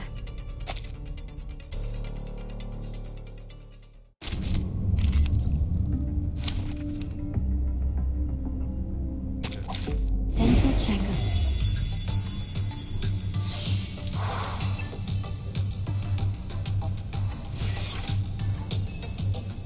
Interesting. Or this one. Given that. Relax. I can't read it. Excuse me, what? I can't handle. Thank you for your cooperation. Excuse me. Why can I not hit him?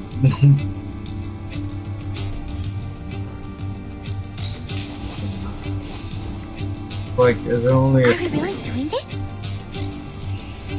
Oh. It could be found. Okay, just hit him that time. Very sick.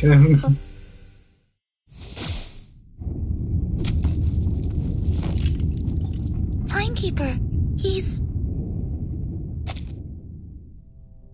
Garcia, weakened by his long confinement, is easily knocked to the ground, unable to withstand even the lightest touch of arcane skill. Why is this happening to me? I was so close. so close to completing the exhibition. Can't you see, Garcia? There's no one controlling this place now. You're free. It isn't the dye that's trapped you, nor is it the walls of this prison. It's the rules and that overpowering gaze from the central tower. But now that's all gone. You can go outside. You can set up your exhibit anywhere you want. No need to stay stuck in this. Looking back in all that he has lost, the artist cuts her off. No, Señorita Recoleta. You've seen the world out there. You know as well as I that there's nowhere else I can go but here. This is the only place in the world where I can hold my exhibit. And you've ruined it. You've ruined everything.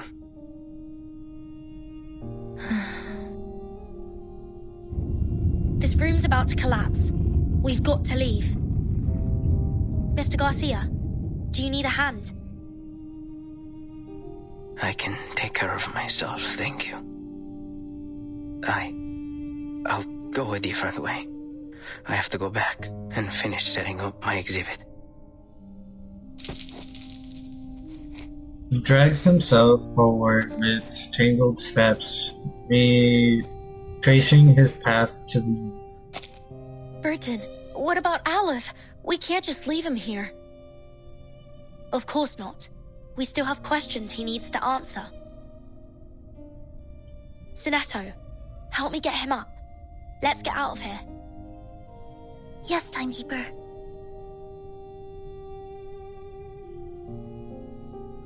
The disjointed prisoner looks at Sinetto with confusion. Your words are always at odds with your thoughts. You carry an ocean of questions, yet never reveal even a single drop of them. Why have you never shared your doubts? Why do you stay silent in the face of everything and everyone around you?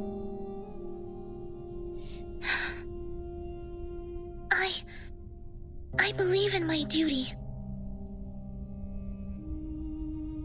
The prisoner shifts his gaze to the other Foundation investigator. As for you, paracausality researcher, you're different from any other seeker of answers. Even on a desperate, near-hopeless journey, your heart holds little doubt. Perhaps not every question needs an answer, Mr. Aleph. Is that so? The prisoner is used to answering others' questions, seems to have run into one of his own, but unfortunately, no one is here to answer.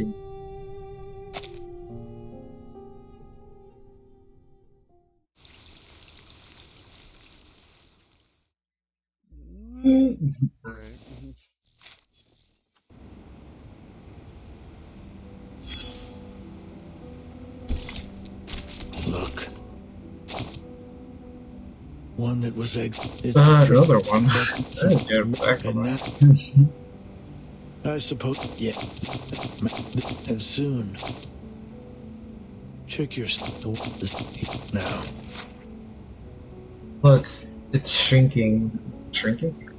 Look, it's shrinking.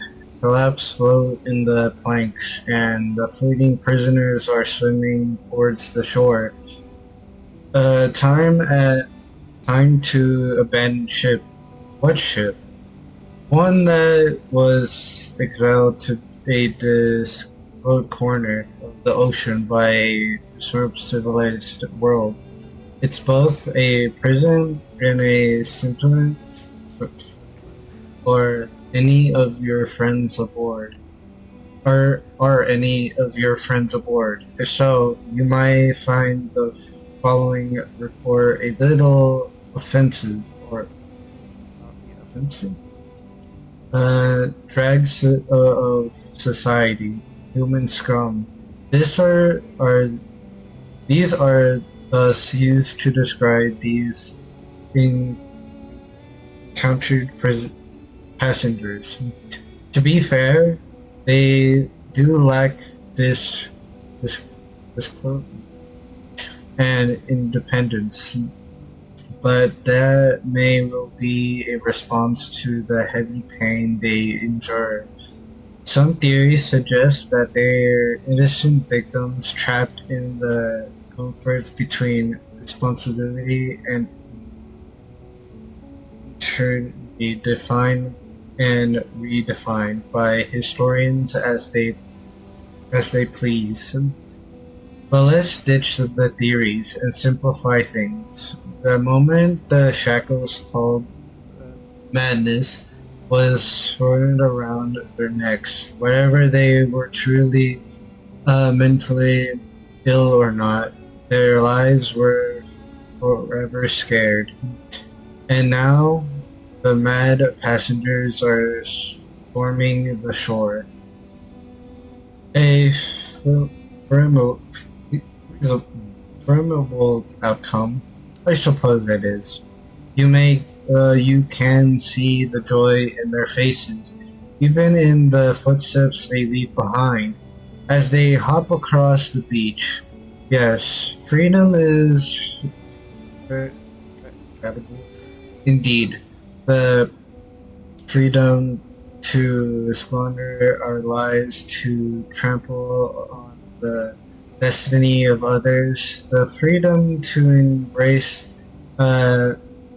absurdity and meaninglessness. Let's dig deeper, scavenge through the mossy battlefield for dog tags, where those people born mad. After watching the inhabitable of this earth tear each apart in one war after another, I've concluded this. Only knowledge drives people to madness. Ignorance does not. Madness is a side effect of the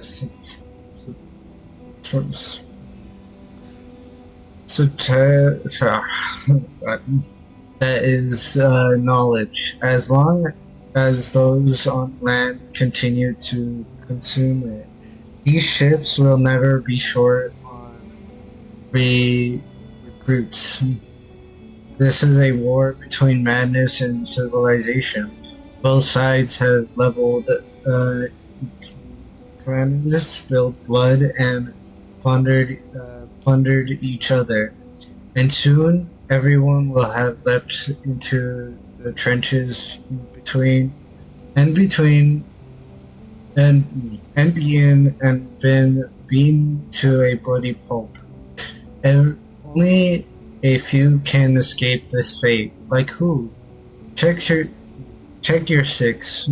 The one leaning against the shrunken ship, showing no signs of struggle or sorrow. Garcia.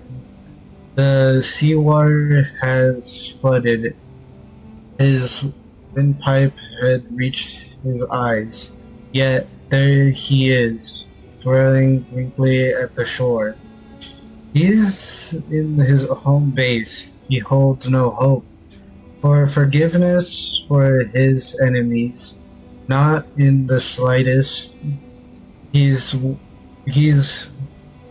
a one-man army, fighting only for himself alone.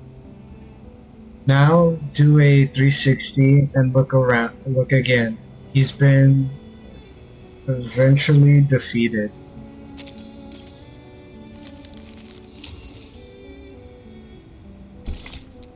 Acceptance of madness. Dreams are the first and last dance partner of madness.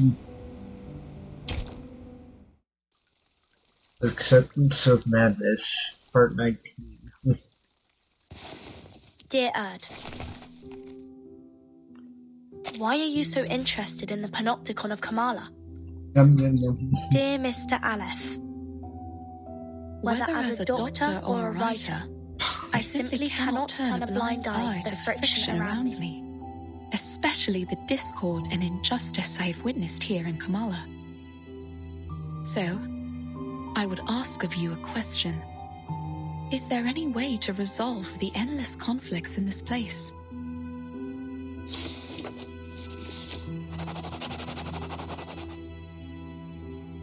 To put an end to this, a true ending is required. Your arrival has made it possible for this simulation to have an ending, or rather, a victory. What do you mean by victory? I'd appreciate it if you could clarify in simple terms. If this victory comes at the cost of any inmate's life, I'm afraid I cannot accept it. I also have another question for you. If I leave, will the stories and conflicts here come to an end?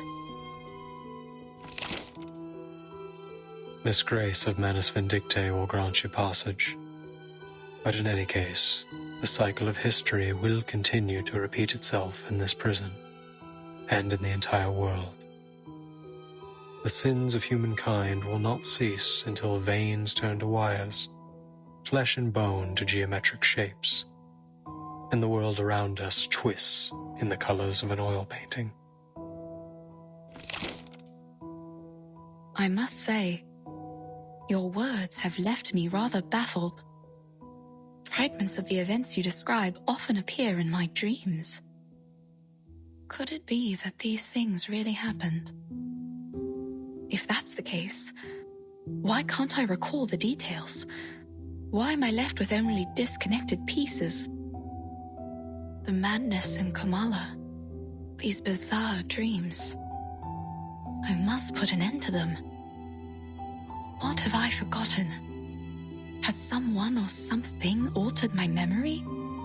I can't shake the feeling that something crucial to me has been lost in the river of time. Some kind of duty, perhaps. What should I do? How can I recapture what I have lost? I won't answer a question that already has an answer, one given to you by the person who escorted you here and made you a promise. You're so close to the place where the truth lies. Think carefully. Why are you here?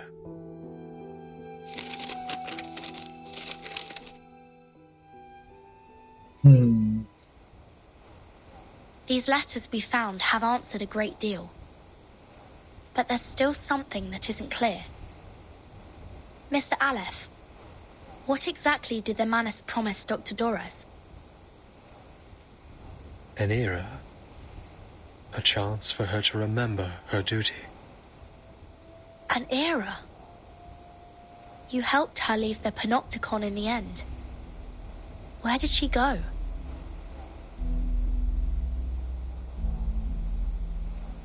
Momentarily awake from his dreams, the prisoner looks blankly. For a moment before his gaze drifts back towards the dissonant solution. Southward. There, on the No Man's continent, Manus Vindictae is preparing to recreate the parable of the past and future. A glorious past and a glimmering future belonging to Arcanus. Dr. Dorez is deeply connected to this particular parable.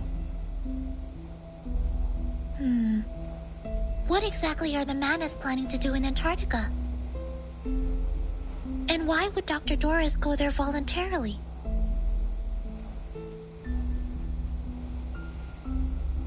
The information received stirs unease in the hearts of the investigators. From the Foundation. Mr. Aleph, when did Dr. Dorez depart? It was a day when both the clouds and sun were visible. A day when both the clouds and sun were visible? Could you be more specific? Pacific? You mean the time of day?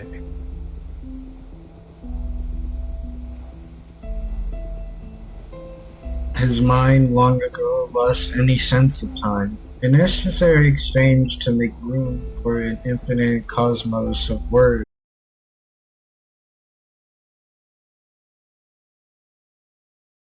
Aleph described. Then it hasn't been long since she left. Excellent news. 3 days. If we set off immediately, we might still catch up to her. But, based on the intel we gathered in Ushuaia, Manus Vindicte bombed the entire port 3 days ago. Clearly, they wanted to prevent any interference from the Foundation. It's unlikely we'll find any functioning ships there. I'll report the situation to the Buenos Aires branch. Timekeeper, I'm afraid we'll have to find another way to get there. I have a boat.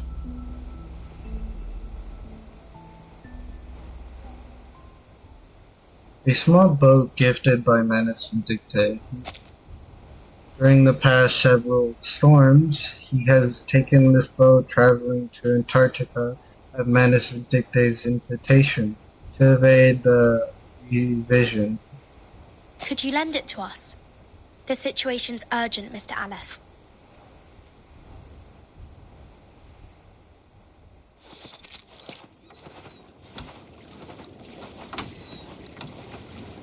Beneath the dissonant lighthouse, a brittled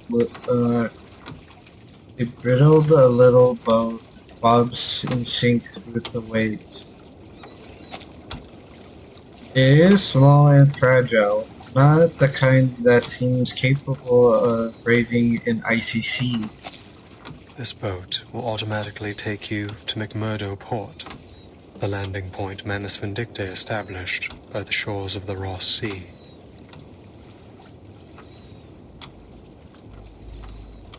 Zanetto's eyes at the boat with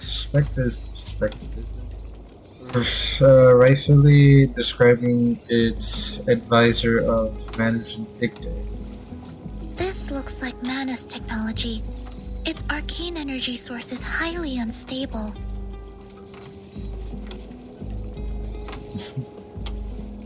Timekeeper, I suggest we wait for support in Ushuaia. I don't usually agree with Zanetto, but I have to admit, I don't have much confidence that a boat this small can actually make it to Antarctica. Mr. Aleph, do you know anything about Manus Vindicte's ritual? How far has it progressed? The ritual could begin at any moment. I believe that's why they left Kamala. Upon departure, one of their members, a woman named Grace, told me they would seal off the sea. Are we too late?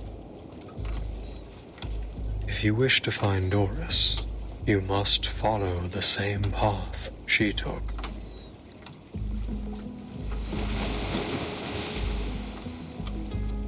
The distant roars of the raving waves fills their background like a repeating. I see. Mr. Aleph, members of the Foundation branch will arrive soon to evaluate your condition. I hope you'll answer their questions with the same patience you showed us. Thank you. Zanetto, let's go. Yes, Timekeeper. As always, Zanetto keeps any mission abrupt affairs to herself. The girl prepares to set sail, turn to the young rider beside them. Thank you for your assistance too, Recoleta. Perhaps you'll consider joining the... A thunderous clash echoes from beyond them, the sound of a collapsing building. What was that? It came from the Panopticon.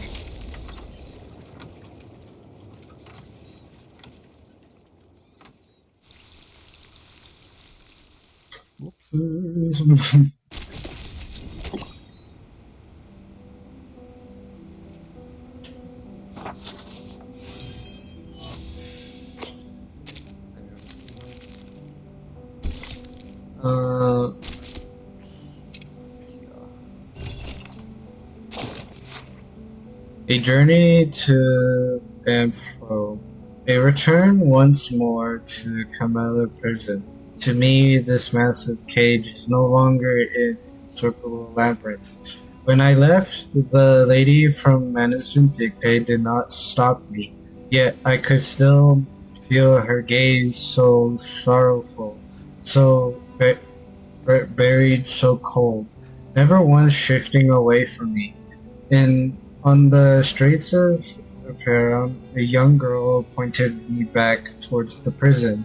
That shredded thread toward at my heart, and I knew with certainty that my mission lay here. If I were placed before fate, my life and death would seemingly follow a permitted path to its designed end. And as I walk this path, I must carry not even a shroud of hesitation. It is time to speak with Aleph, the one who answers all questions.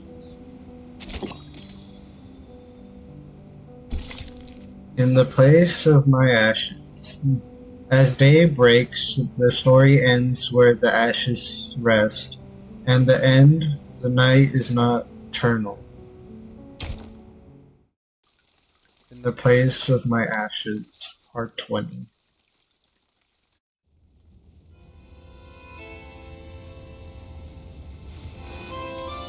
Blazing flames reflect in their eyes, just like the name of this island might suggest. A winter night stands subtle over gray inscriptions. Every brick of Kamala prison crumbles and falls.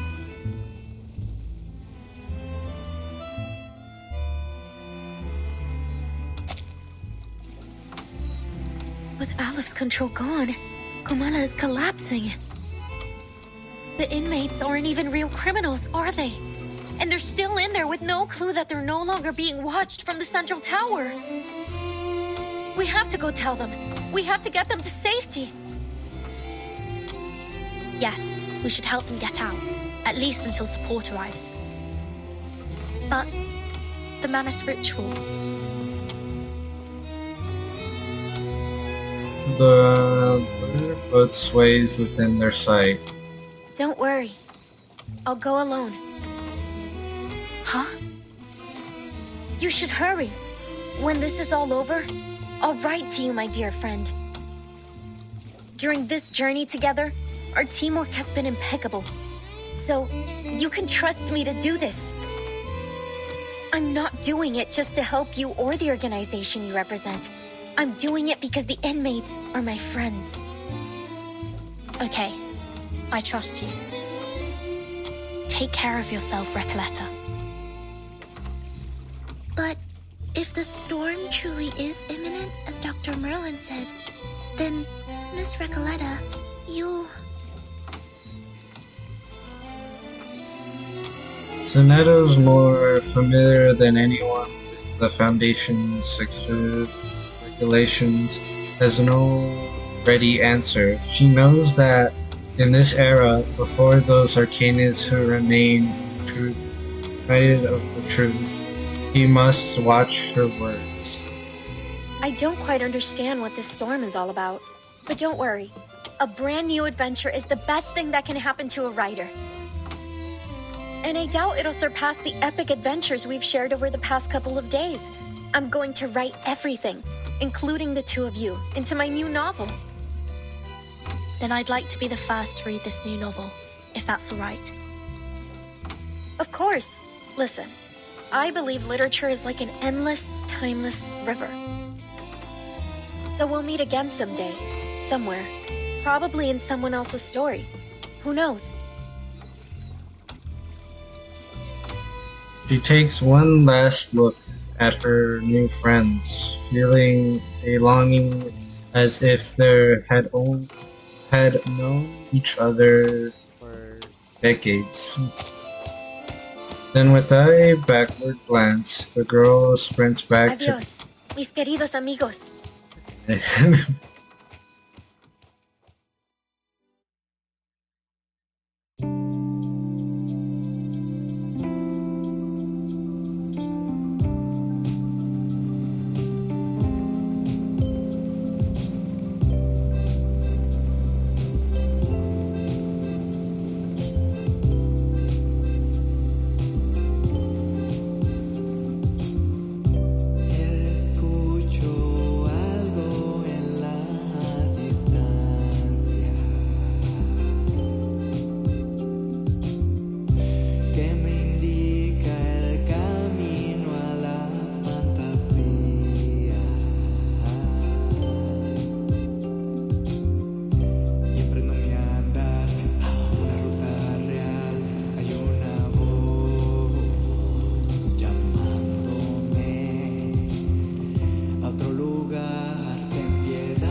yo saltando.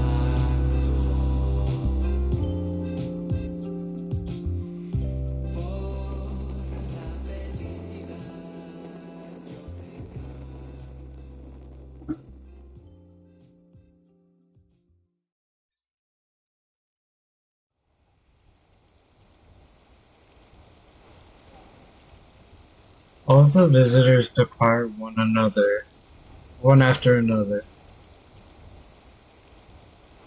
Amid the distant echo of singing, the creator of this prison stares into the fire as it burns. The moment holds for a time till a breathless bear appears at the dock's edge, swimming at the human before her with uncertainty. Dr. Merlin, you're Dr. Merlin, right? I finally found you. What on earth happened in the central tower? Right after I left, the whole Panopticon started collapsing. The tower's in ruin. I've been looking for you everywhere. Please, sir, come with me. It isn't safe. That won't be necessary. The snow is still falling, yet everything in the labyrinth has already gone up in flames. Fortune, fate, karma, they're nothing but a ridiculous joke. It's over, Jaguar. You have lost your memories, your identity, your name, and now your title. You are no longer a jailer trapped in the Panopticon. I don't get it, Dr. Merlin. What are you talking about? The jailer takes a step back, her predator instincts sensing the danger and the worst to come. The damage may not be physical, but the threats to shatter what little faith she has left to hold into, and the life she has always known. I'm going back to Komala. Order must be maintained. The prisoners mustn't be allowed to escape. Please take care, Dr. Merlin.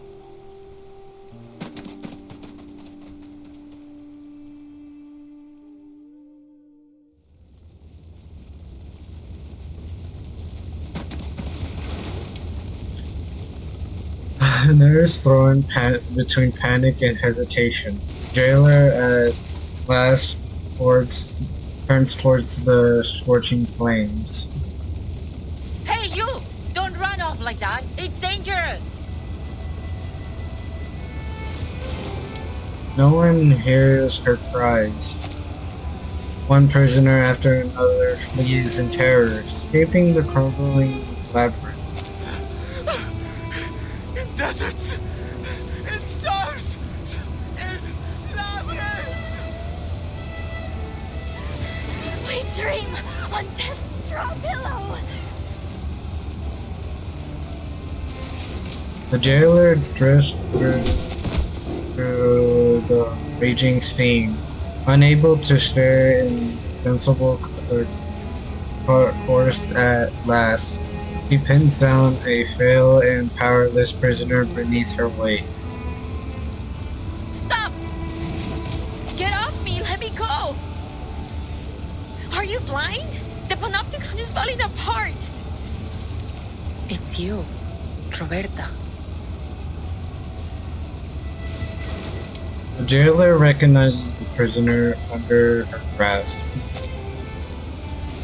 Roberta, a kind and quiet prisoner, always well behaved, now panicked and desperate to escape.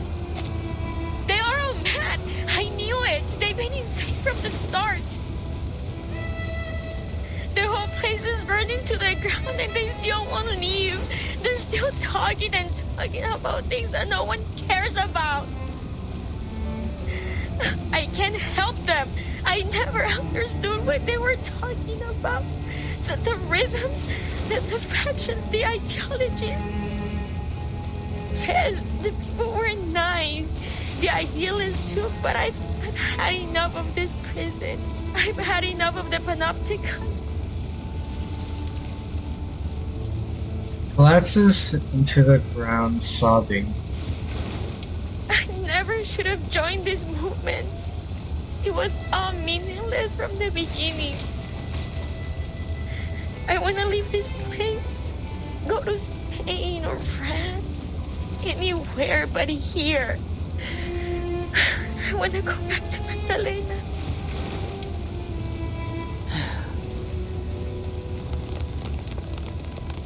Jailer releases her dress. Without a back glance, Beta leaves. The jailer steps back into the center structure she knew as her only home.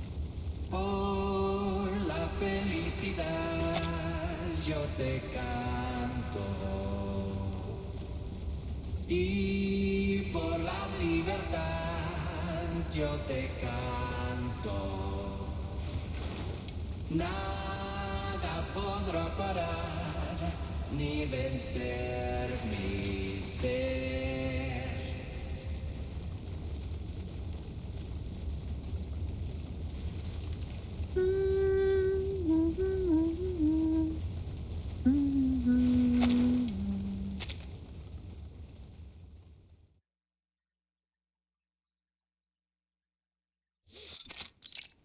Three days ago.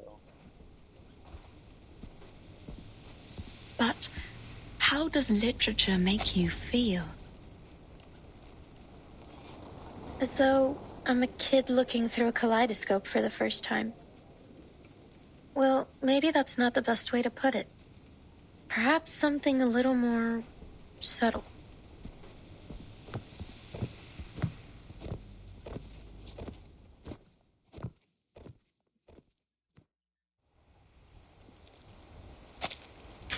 The young writer draws in a vertex of words as the blind woman walks away. She walks silently towards Camilla Prison, awaiting at the dock hidden between cliffs and reefs. There, the prisoner who answers all questions awaits her arrival. A ship sailing to an unfamiliar land. A parable of the past and future. An era that once existed and is yet to come. Is this the answer you've provided, Mr. Aleph? No, Erd. You will have to find this answer yourself. No one can help you with this. No one. I see. Thank you, Mr. Aleph. I will remember what you've told me.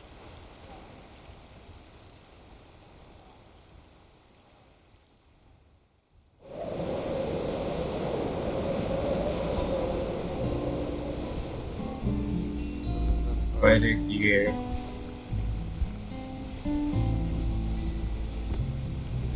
Whales at New Right Emerald.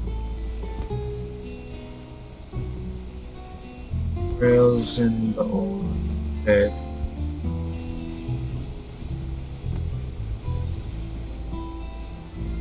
All men are dancers, and their thread.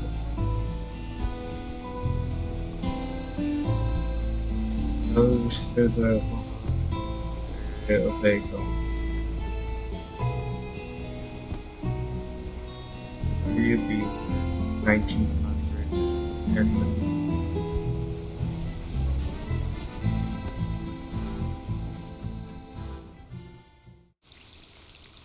and it's the end of chapter 9. I forgot which one it was. Was that shorter than the other ones? Wait, actually, I want to check. How long was it? This one was 24. Yeah, it was shorter than the last one. Interesting. Why are you here? The Admiral sent me to deliver the latest updates. Huh. I think Igor has misunderstood something. Just because you're both here doesn't mean that this is Brotherhood and Xeno are obliged to work together. Mr. Santos, you know the preachers said it before. Each and every one of us is their test subject. Why doesn't you just tell me what Igor really sent you here for? Xeno's intelligence officers intercepted a message from the Foundation's Aerials branch. How typical of Xeno to do something like that. The message states that a fleet from the Foundation, incoming a battleship and a destroyer, has departed from the north and is heading south. So you're telling me these gray and white checkers are actually sending a fleet? The General wants you to speed up the transport of personnel and supplies to the weakened and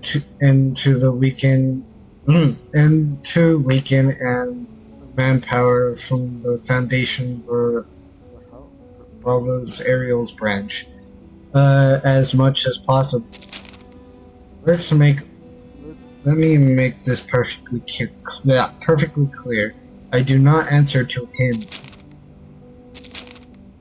but the preacher, and for them, I will fulfill my duty. Tell your admiral that he doesn't need to worry about everything else. We'll prepare the proper welcome for the Foundation's sleepy little fleet. Understood. The answering machine. Now we're to the new chapter. Yay! Paradise Regained.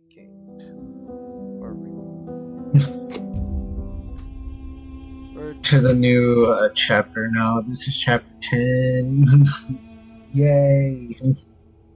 Autumn, Nordum, Phantom, and Beatum.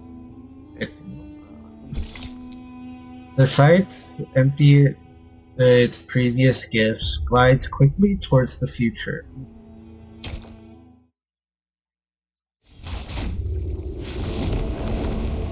Chapter 10. Yay! Autumn, Norum, Freedom. Part 1.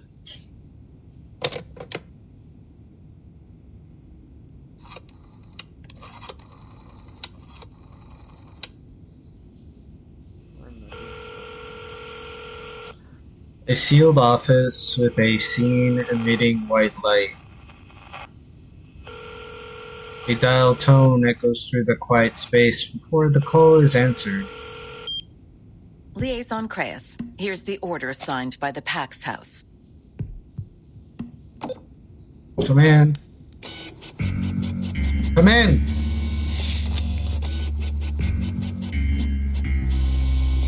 This is the Military Commission's conclusion. Contact Admiral Psalm of Xeno and lead the troops to these coordinates immediately.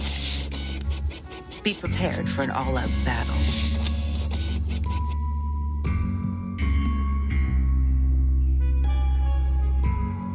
The other end falls silent for half a second. I've never received an order like this.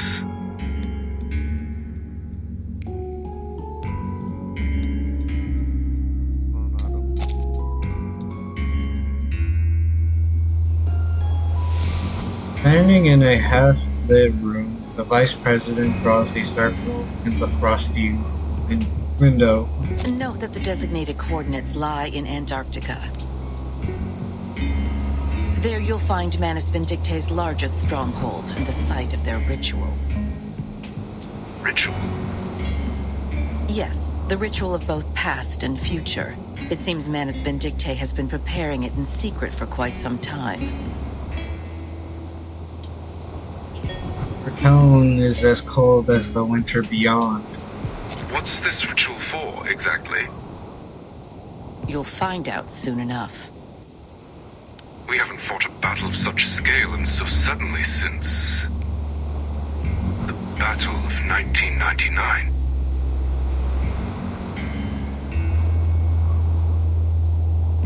eyes remain fixed outside the window. Frost clings to spiderwebs outside the alley window frame. A thin strand flares off in a long journey down into the piling snow. History is repeating itself, isn't it? Liaison Creighs. Doesn't give him the chance to continue. We look forward to your performance on the field. As you know, officers with successful track records are often given greater access to information.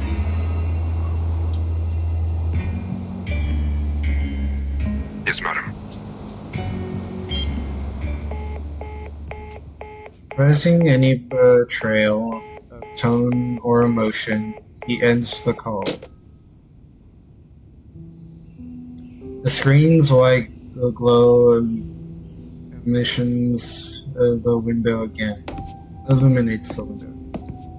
Labeled videotapes organized by time and date are spotted neatly on the shelves. A tape is pulled down and inserted into the projector.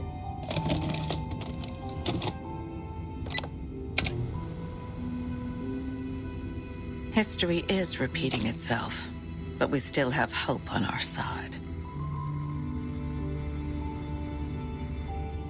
The screen crackles with static.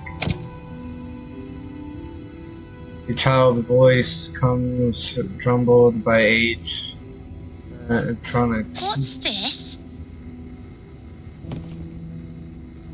It's a gift for you.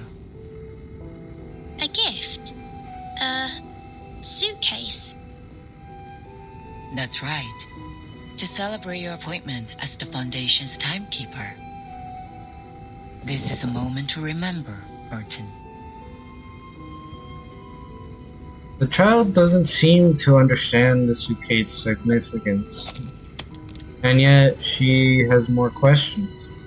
Who's it from? Why didn't they give it to me themselves? It's from an old friend. An old friend? She left you a message too. She said,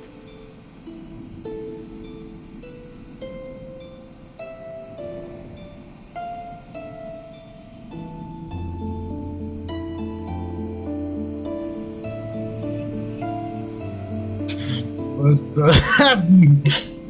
Dude, why? This is new. They never did this. It's the title of the chapter. What?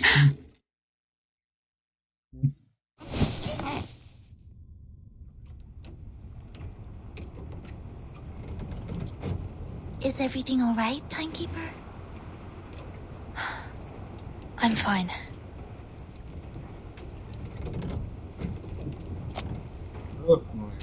Thoughts return to the recent.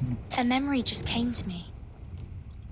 The further south we go, and the colder the weather gets, the harder it is to shake this feeling of deja vu. It's like... that present pain and pressure cause a emotion or some physical or psychological mechanism of it. like I've been here before. Her companion's concern reflects back to her from the window. A deep breath surpasses her heartbeat. Will we be there soon?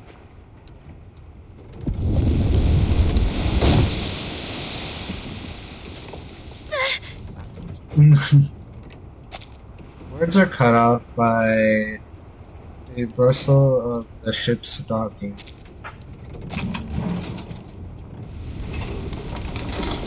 Breath flies to the mist as a vessel subsides. Looks like we've arrived.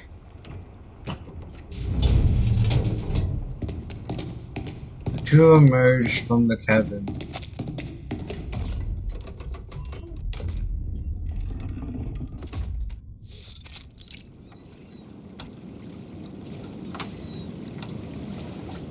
After days of convenient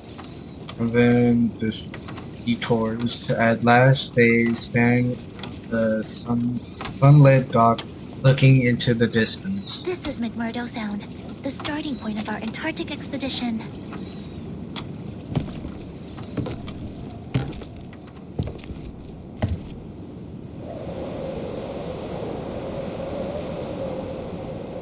Before them stretches a white field of ice. Dizzying, yet lifeless.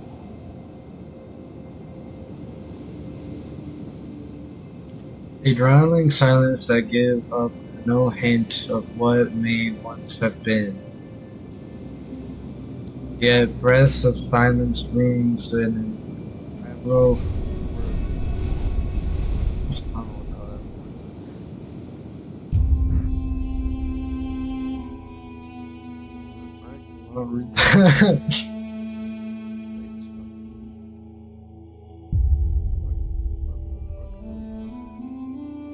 It'll be the place of vision, and it will also be the place of conclusion.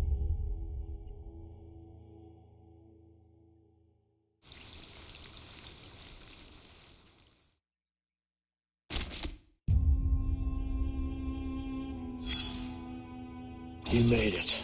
From the find that I can't. It's our boy again. I'd say that happens. He's still. You made it from the U.S. to Brazil to Antarctica, from the pressure course across the South Pacific through and finally here.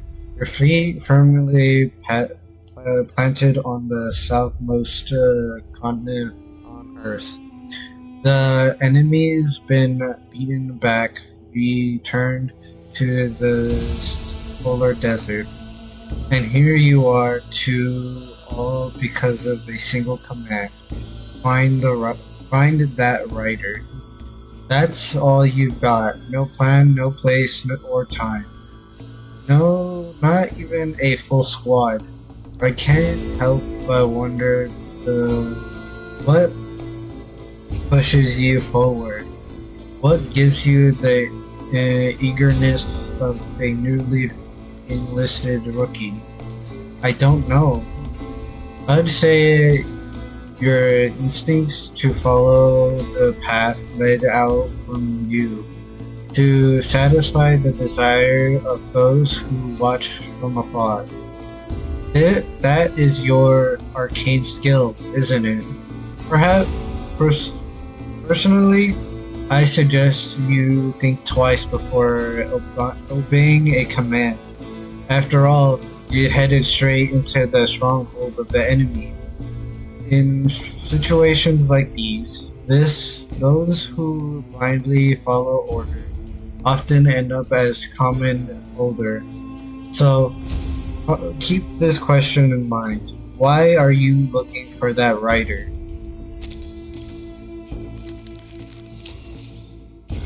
The rhyme of the ancient manor.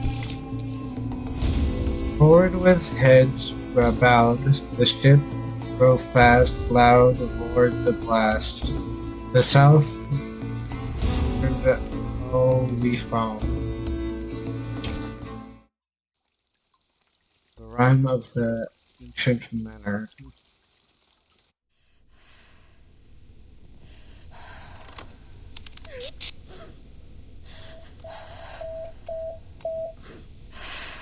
No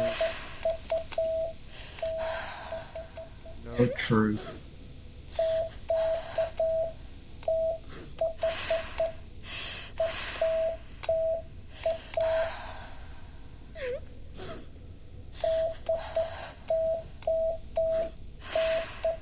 Don't go.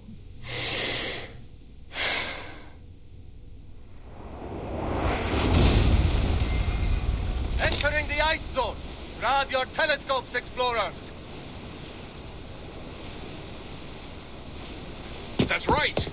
We need your eyes on every ice floe. Let's not make a second Titanic. This isn't the time for jokes, Scott.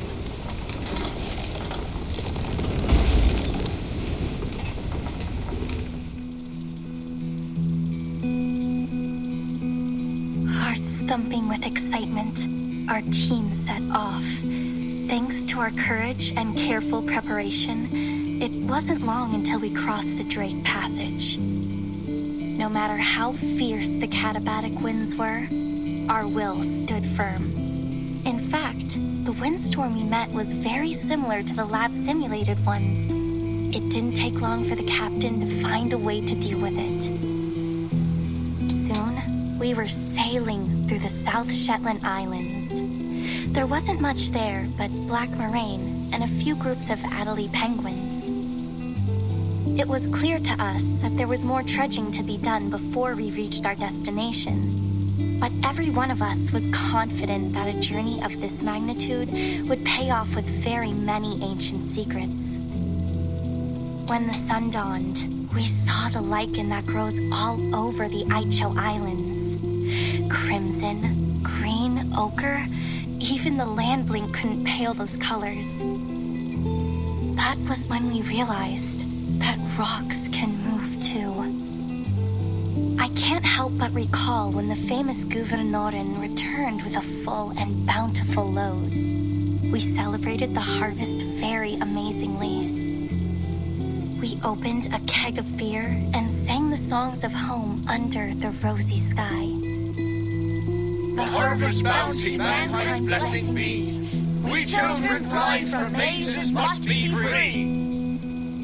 The mother spirit light within ancient glow guides us to the great current, nature's flow.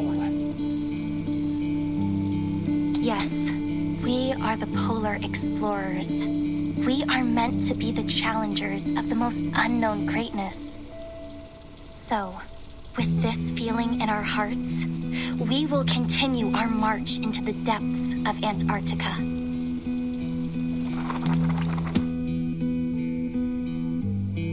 Carpe diem, as the saying goes. I've never felt more joyful and fulfilled and worthy in my entire life.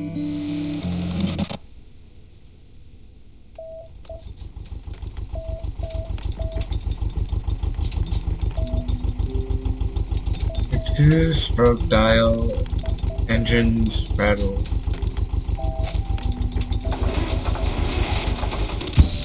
Sparks fly as the radio transmitter growls. I must send it out. A rage-maddened voice comes from the research station's darkest corner. Speaking into broken equipment with undefinable messages.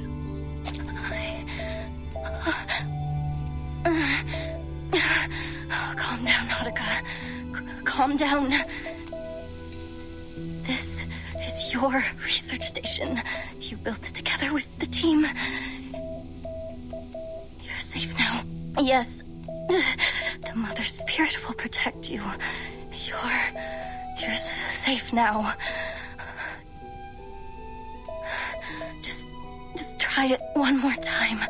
Just one more.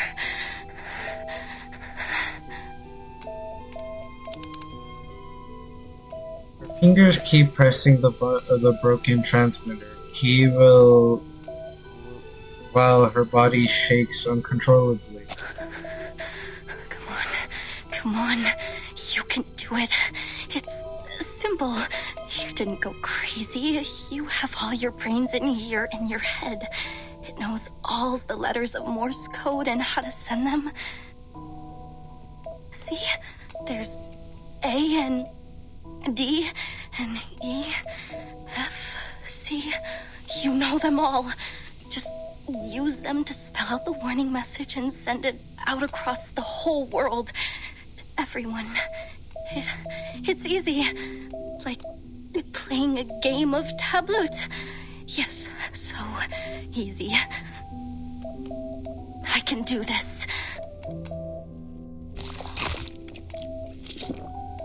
She munches down on a black with fluid in her mouth. No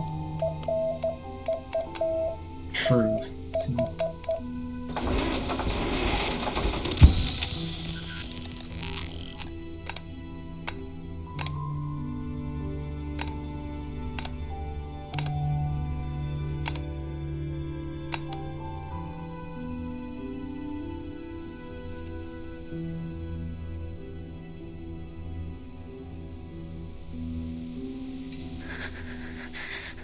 Cold.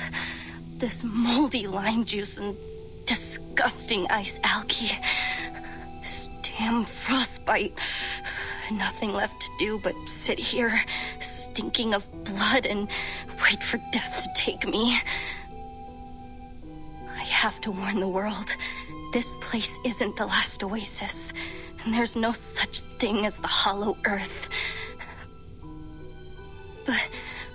But no one will believe me if they don't see it with their own eyes. Nobody. Because I used to be the same way. Through giant mother's bones, the path is laid. In bloody pain, eternal life is made. The mother spirit's light with ancient glow guides us to the great current, nature's flow.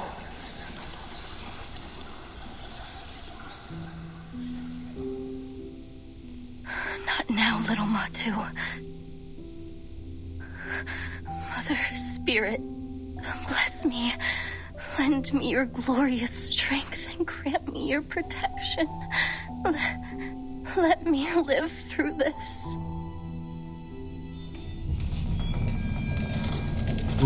A thunderous noise comes from outside.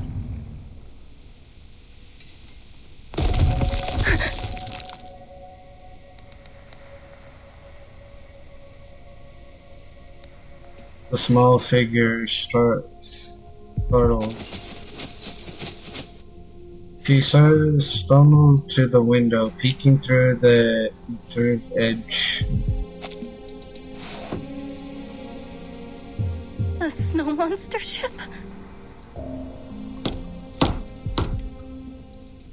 Excuse me? Is anybody... Please don't come over here. Please, please, please.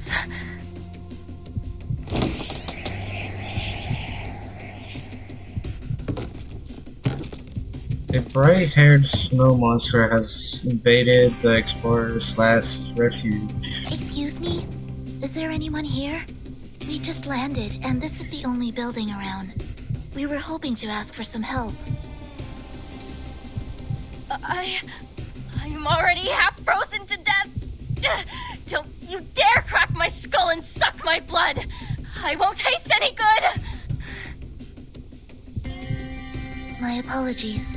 There must have been some kind of misunderstanding. The plague in the glacier. The worms beneath the feet of the Mother Spirit. And those sickening mass tyrants. Bring it on, Snow Monster. If I can wrestle a reindeer, then I can take on you! Right. Wait!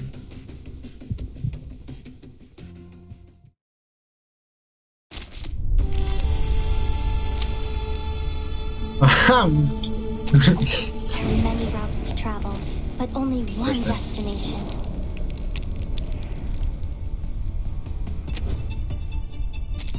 Stay where you are! I'll fight you! She's not listening to us at all. She's cold and scared. She must not be in her right mind. Do your best to calm her down. Just be sure not to hurt her. Understood. Maybe an incantation to keep her warm will help.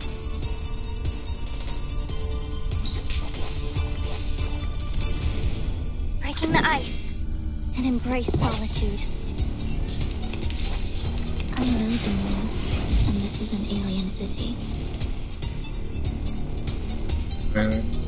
Twice. Clearing the snow. Breaking the ice. Embrace the cold. And embrace solitude.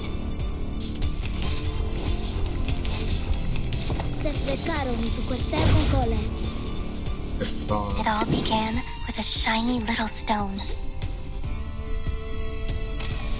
Any of them. Breaking the ice. Twice. Don't listen to the false whispers. Find strength in true knowledge. Premio sereno intenso ad infinito.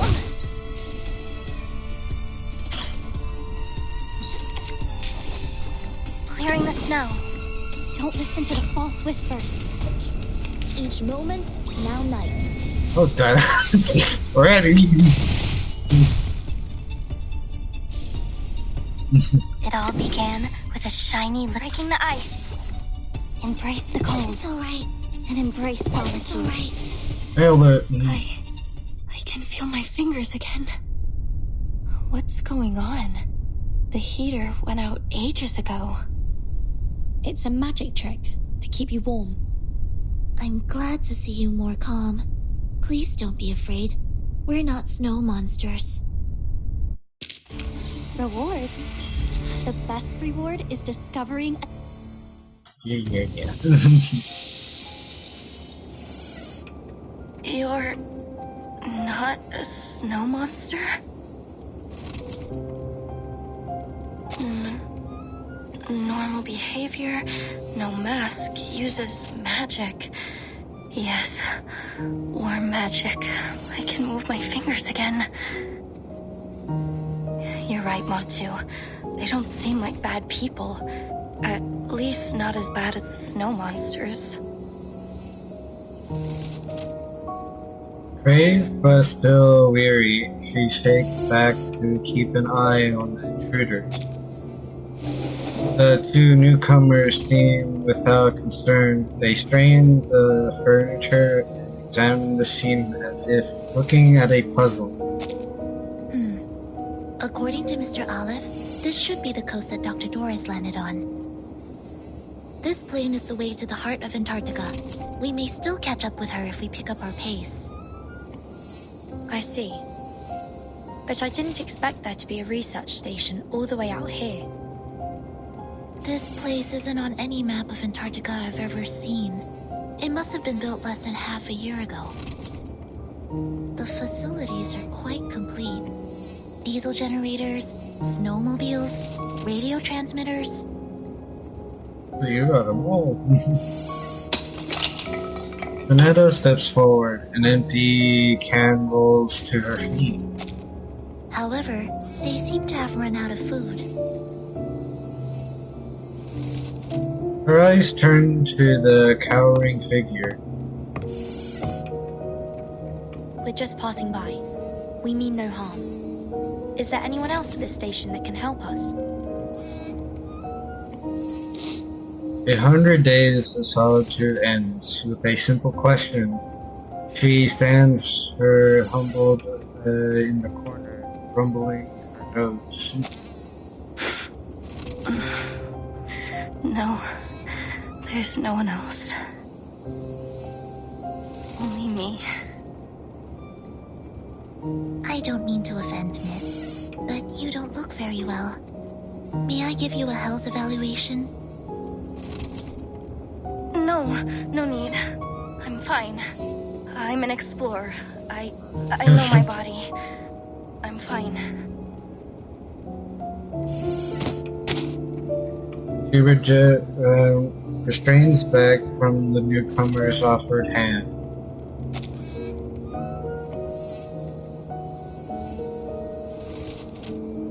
What are you eating?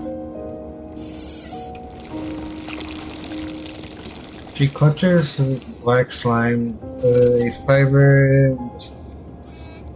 juice-like fluid oozing between her fingers. She licks her lips and swallows it whole. The only thing there is to eat here. Sonetta shakes her head. And the suitcase metal clips are open with 2 clicks. Please, take this. It's turnip and potato soup with beef. I hope it suits your tastes. Food. Fresh food. Along the suffering explorer reaches out as Chandra says a farm. Is that a magic suitcase?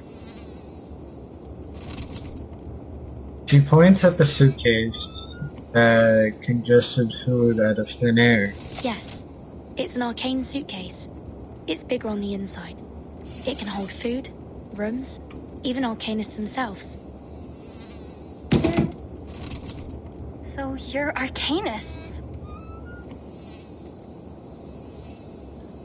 Color finally returned to her pale face as she begins to examine her visitors with fresh eyes. That's right. A protein-rich aroma whisks up from the tin. Actually, we're heading to the heart of Antarctica. Perhaps you'd be willing to offer us some advice.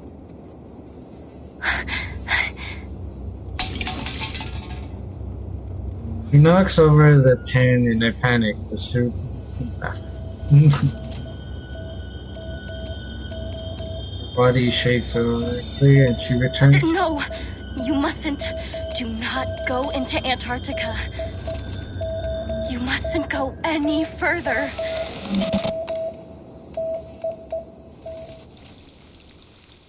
Interesting. Something is wrong over there. Anyways. Very mysterious. Ghost stories. Ghost radio. So last night I picked up a really weird shortwave station. Was it a buzzer or a number station? Could just be an interference. No, there was a woman's voice spelling letters, but it made no sense. MYDA, SEUBA. She also said something quite creepy. Did you record it? Only got a few clips here. Listen. Meg, Echo, Delta, Alpha, static noise. Sarah Echo, visitor abandoned. I'm the only one left. Am I really the only one? No, I can't give up. No, static noise. Run away, Mike. Eureka, Delta. What? Static noise, buzzing. The bug is in my ears. Buzz. We brought on the devil's wrath. This is. I'm so hungry. Is this thing edible? I'm close to the static noise. And now, a frozen corpse. A broken skull. I must. Static noise. Find Mother's spirit and guide. Static noise. Hotel. Evil. Perseverance. The radio's not working. The radio. I need to throw it away. Mother Spirit, bless me. Interesting. Icy road. An icy road. Beneath the ice, the answer lie. For them, for her, for you. An icy road, part 3.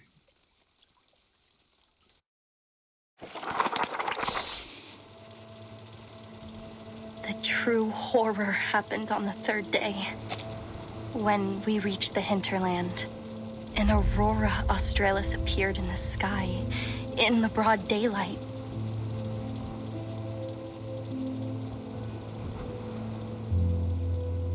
Solar flares and the coronal mass injections that came with them caused the aurora to appear so bright that it was almost blinding. Frile saw it as a warning. She said that exploring the hinterland was a profanation of the Creator. Kot, however, stood against her. He said that the snow brick windbreak we made would protect us, and we couldn't let all those days of hard work be in vain. No one knew that the real terror was beneath the snow, deep below our feet. The sextant was right, as long as we stick to this direction.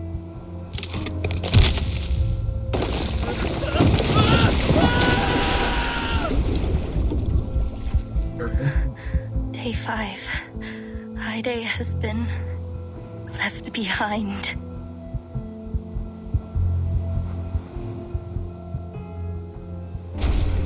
This is an emergency situation.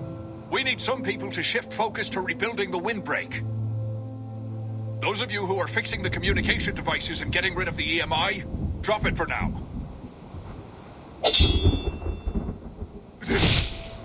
Devil! Demon!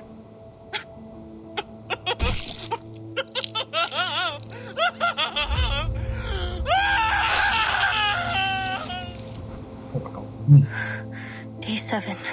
Kot is gone. The situation is getting worse.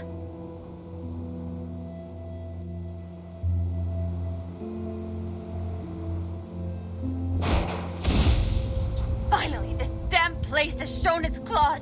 I told you we shouldn't have headed so far into the hinterland. We're in way over our heads. This is her partners that died. Farewell, everyone. There's no escaping it now. The voice in my head has become one with me. So let it end with me. Once I'm gone, it will be gone forever too.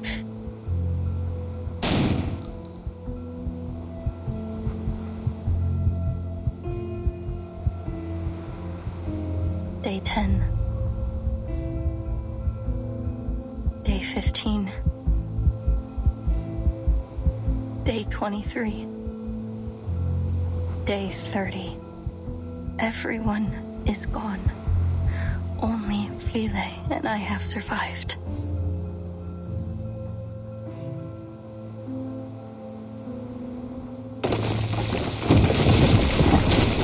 It's okay. Don't worry about me. Any passing fishing boat will be able to see our distress signal. You just need to go back and wait. Here, it's a Neptune bar. My favorite. It'll keep you warm a little longer.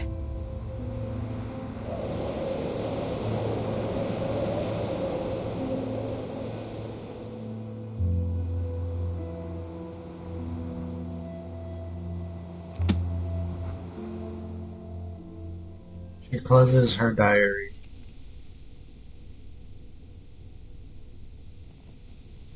That's why you cannot go to the hinterlands.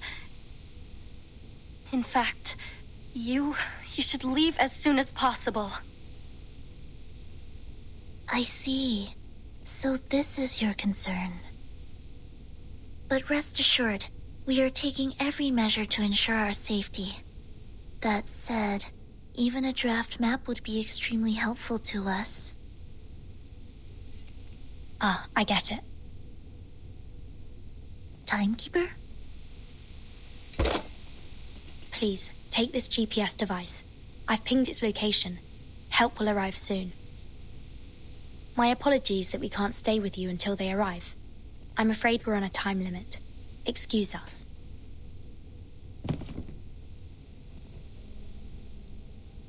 Why? Why don't you give up? Even after all my warnings? We have our reasons. Wind and snow batter their costs as the two step outside. Wait! She finding some hidden reserve of stamina, sanity, and strength, shouts to her visitors. This land of ice is alive! It's alive and it eats people! I'm not lying. You have no idea what horrors lie in the hinterland. Even if you somehow escape, you'll go insane. Just like Rolf, my grandfather.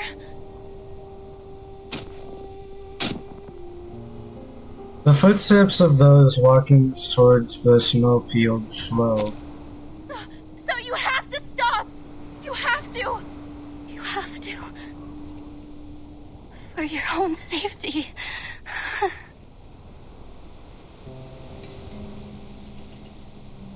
Beneath hangs in the silence. After a pause, they turn back. Amundsen. I know that name.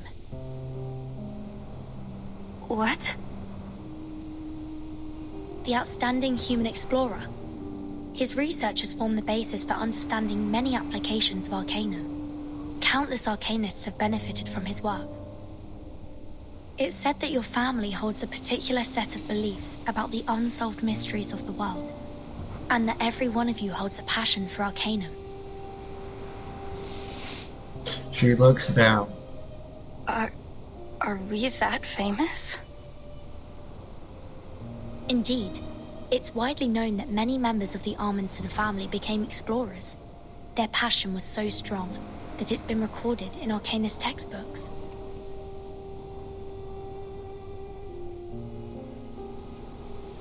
Her eyes widen, cheeks red, her coldness and excitement. I assume you're here in pursuit of something, just like the rest of your family. And that's why you're reluctant to leave, even after all the misfortune you've encountered. Is that right? Reluctant to leave? I pray to the Mother Spirit to take me away every single day. This station is close to the shore. There are many ways you could have got the attention of passing ships if you'd wanted to.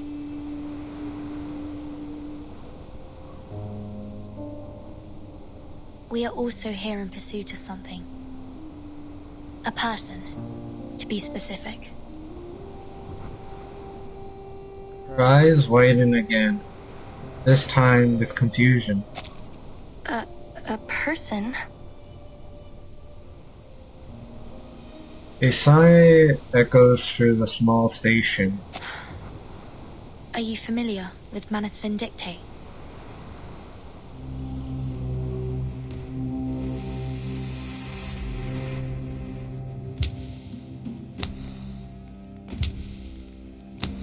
In a dark cavern, ritual symbols have been carved in a massive alley drawn in blood and perhaps ash.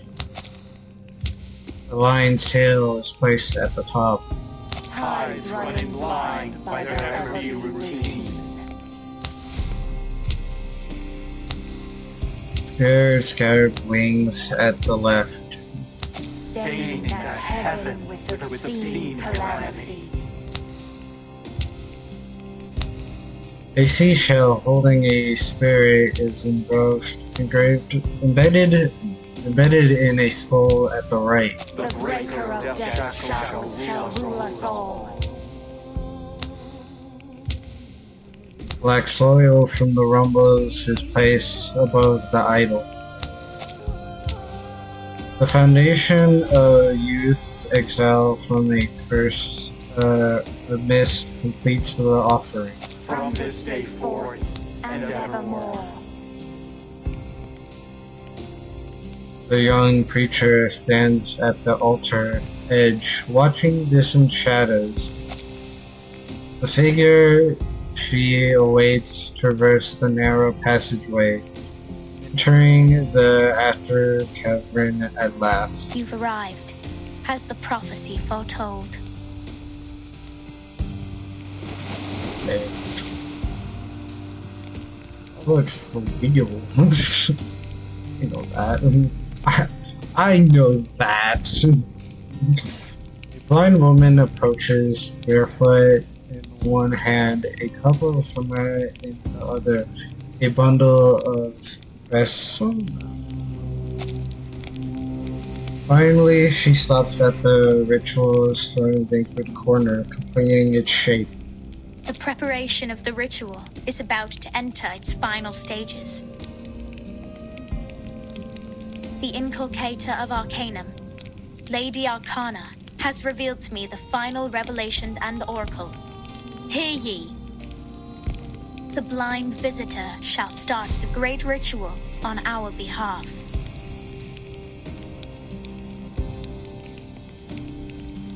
Black-haired believers kneel to prostrate themselves before the blind woman, declaring, signifying uncertainty. Her sightless eyes seem to pace through eternity before finally setting on the ritual center. There stands a golden spinning wheel, locked in silent commission with her.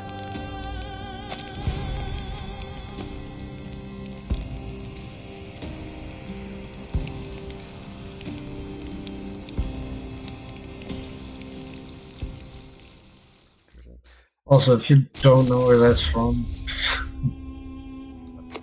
one word, it's from the summoning that you do. It's that freaking wheel. Anyways, yeah, that's cool. Sophia's so sick. Anyways, interesting. Why? I don't know. Could be the reason why. That this is happening in the first place, but you know what? Who knows? I didn't get to freaking. My Travel Companions Part 4. That's it. Manus Vindictae is an extremist pureblood arcanist organization. They used to act covertly to disrupt the world order in hopes of reviving Arcanum. However, in the last year, they've become much more active, even encouraging ordinary people to wear their masks and endure their trial. It's suspected that they went high profile in order to quickly attract more believers. According to our intel, they'll hold an important ritual in Antarctica soon. And we're searching for someone who may play a vital role in this ritual.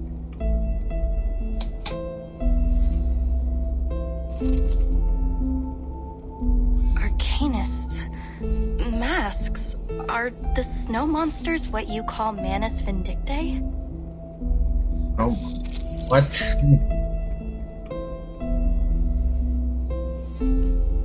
Her words are marked with a strange excitement. What exactly is this ritual they're holding? Sadly, we don't have much information in that regard. We're hoping to figure it out on this mission. Ritual. Arcane ritual. Wait, wasn't that one of my research topics? Draw the formation, place the offerings, and summon or invoke her spirit through a series of actions to communicate with the Mother's spirit. He looks up with pure eagerness. Do you know of her? Do you know the Mother's spirit? Sorry. No. No? Please excuse us, miss. We have to leave now. Oh. And given that the communication equipment at the station isn't working... The suitcase opens once again. This time revealing a radio decorated with a flower.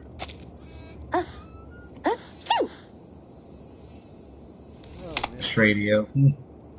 This radio shakes in her palm, struggling with a harsh swifts in the Arctic temperature. May I introduce you to Miss Radio? She'll receive the signal from the rescue team for you. In the meantime, you may await their arrival here. The incantation keeping you warm will remain effective until then. And thank you for your advice. We will proceed with caution. The station's creaking door reopens. Hello, little explorer. You can call me Miss Radio, as the timekeeper said. The heart of Antarctica, an arcane ritual, a vital role. The guide appears, then fades from human sight.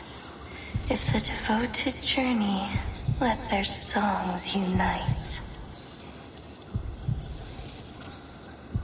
Damn it, Nautica. Little Matu is reciting a message from the Mother Spirit herself. Focus. The guide appears, then fades from human sight. If the devoted journey, let their songs unite. Hello? Can you hear me? Your topic, your research. I assume you're here in pursuit of something, just like the rest of your family. Their dream. Your dream.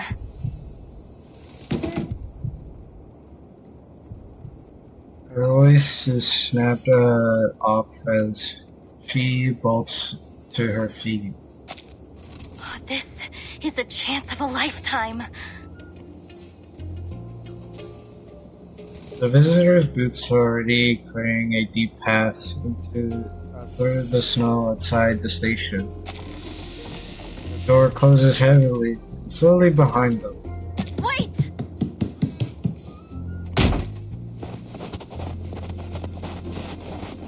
The door swings open again as she rushes out holding this radio.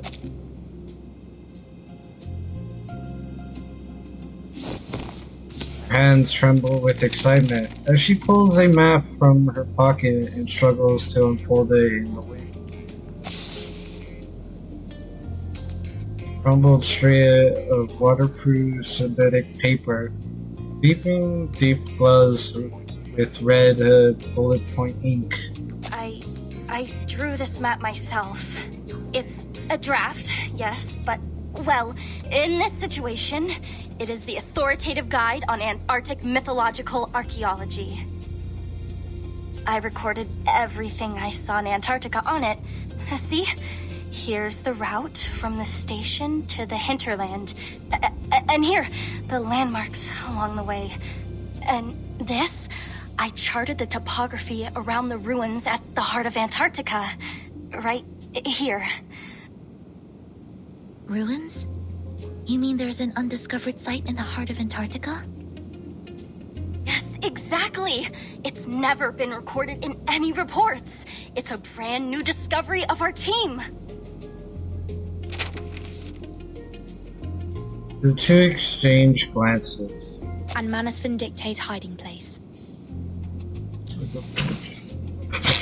It's highly possible that the ritual will be held there. I got a freaking top hat, bro. You can't make this right. Sick. Now it matches with Vert. Now the dingo cat matches with Vert's hat. That's crazy. I got a blue top hat. But it.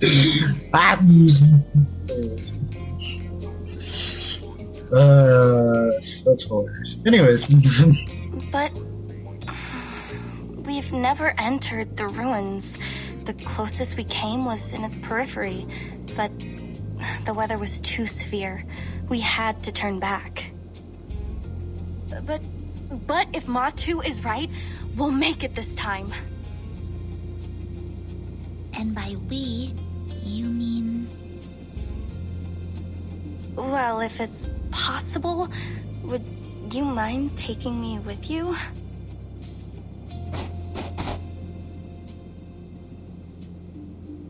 She takes a triumphant step, shuffling forward like a penguin. You see, I could be in danger waiting here by myself. Why, not just follow you and... She grasps a short breath of dry, cold air, and her voice quivers again. And... wait a minute. Is there really a rescue team on the way?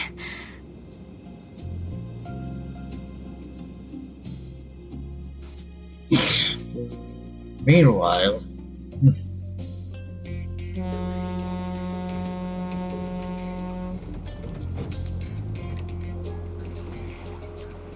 A small scorcher enters icy water. Oh, it's Afrish. Afrish? I don't know. Afrish fire fluid moves erratically. He grabs a communicator in one hand while quickly tapping the porthole with the other. Yes. We've tested the stability of the Regulus record in the storm the hard way, but there are still some experiments to be completed, and that is a problem. Our study is like a baby who's just started to crawl. It's making moves, yes, but it isn't exactly going to win a marathon anytime soon. That's why we need you to stay in the lab. You have the greatest knowledge of the artificial storm. You're more than capable of continuing the work on your own. Yes, I know how much you want to see the Timekeeper and embark on your cross-century rock expedition. But the experiment in Antarctica isn't one of your concerts. It's a gamble, and we're betting every hypothesis on it. If Regulus, that is your record, is in fact the key to artificially controlling the storm and its syndrome as we suspect, I hope it can at least serve as the Timekeeper's backup plan in this Antarctic operation should the worst happen. You know the agreement we made with her. I take the Regulus record for experimentation and support, and you stay in Laplace to work on the artificial storm. He dresses the record to fit firmly, assuredly under his arm. Even after surviving multiple storms with its former owner, the record remains good as... Boss, we've entered the continental shelf. If Manus Vindictae picks up a long-distance comm signal, this operation will be declared a failure.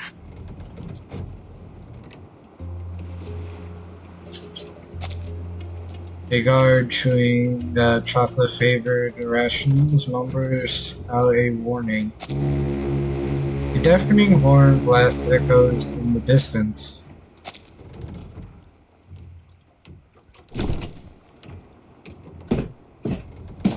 Hearing this, the guard exits her casual switching and moves into the dock, scanning the horizon. Horizon?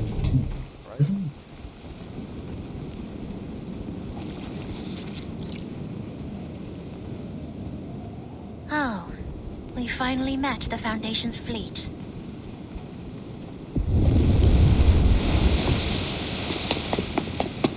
What?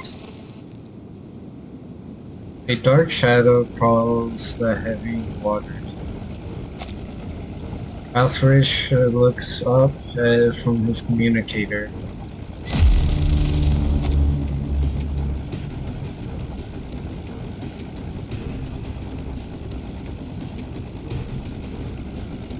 That's a big ship. That is one big ship.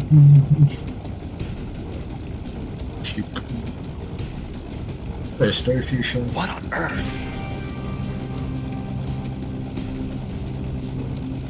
The propellers spin fast against the swirling sea. The distant aroma of burning slowly hits the air. Is that?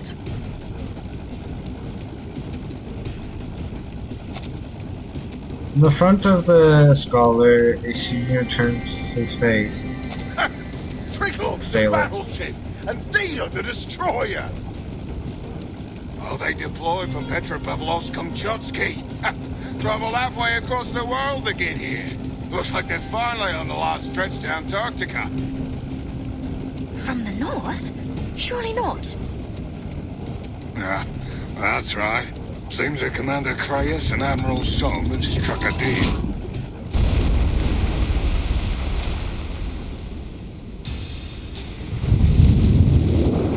A terrific explosion 100 meters away. A strange animal-like scream is heard. A wave splash over. Hold on! Adjusting the sail angle! Damn it! No one told me we'd be fighting on the front bloody line. It's one of them armed Magnus beasts that the Manus modified. Didn't expect their first line of defense to be an actual monster. Xenos elite expeditionary force versus the army Manus Vindictes gathered across multiple storms. This is gonna be a right hell of a fight. What is he so excited about? Come on! Help me at the helm! After one last lap of domination, submarine quickly dives underwater. Soon the icy oceans turns blood red. A line cuts through the crimson water, moving fast towards the fleet. 135T, prepare to engage. Bridge ready. Warships marshal over the icy sea. Ripples of order and propels come and clear over the radio. The guns each into position, aiming to hit the water at 6 o'clock. Let's see if their liquid metal reactor can resist Type 65-76 torpedoes and our aerial firepower. Attack!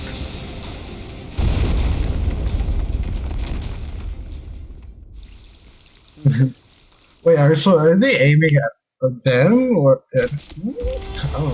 Or are they aiming at? Because they said a monster. I don't know, man. Agnes, call. Well, I guess it is a monster. Whatever this is. Entering a battle.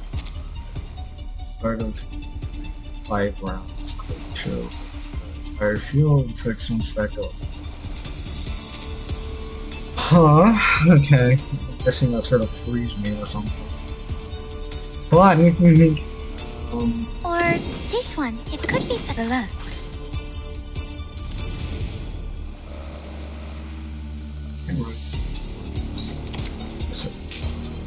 Like a metaphor? Are you a rational numbers? Thank you for your cooperation.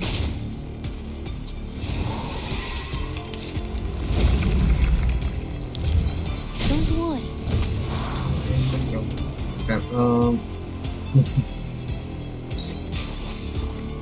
Are we really doing this?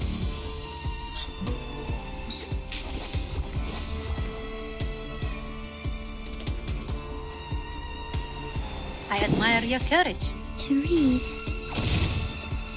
Keep up the pace.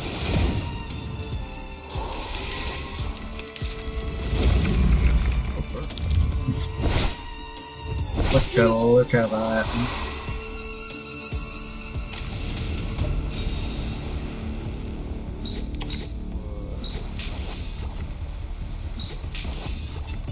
We share the same dream. A perfect argument.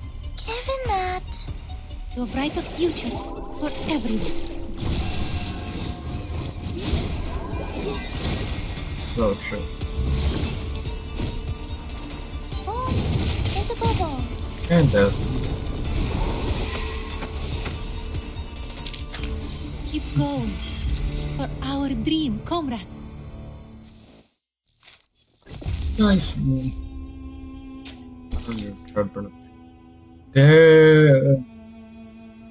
Better have you claim to Claim the gold you were promised.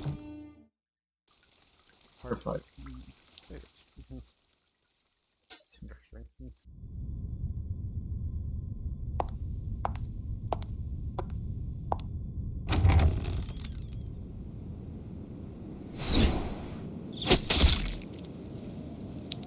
Whoosh. A thin lead arrow hits the gold broocher, smooth, brittle, and blood.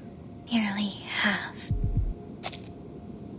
The young grows pale, her breath faint as a whisper. What? Nearly half of the Magnus submarines have been sunk. Speak up. Drop your pompous little act, girl.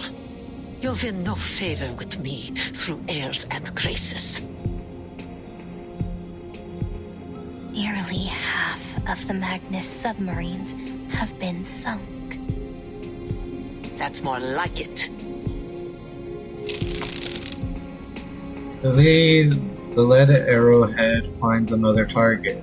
At last, those white-clad fools have levied some retaliation. How kind of them to finally join us. Another arrow is fired. Frostbitten flesh splits open, oozing red fat. I am loath to witness any more groveling at the feet of that creature and her so-called omnipotence. An elder strunters forward, plain wrong. The great corrector of the mysterious island, the one and only leader in the face of the slumbering inculcator of Arcanum, the supreme caster of the great ritual.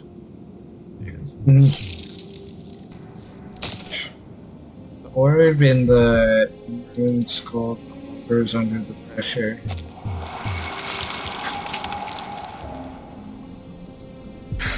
She was nothing but the wrong person at the right time.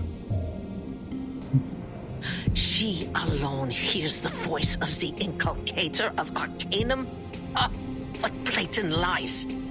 Yet they submit to her all the same, everyone. While she gallivanted around the world, preaching on the back of her falsities, who was it who prepared for the ritual, Yet she alone is granted power. She alone holds their hearts in her hands. Ridiculous. What does a little girl know about material transportation or personal arrangement, let alone the great history of the Manus? She is nothing without me.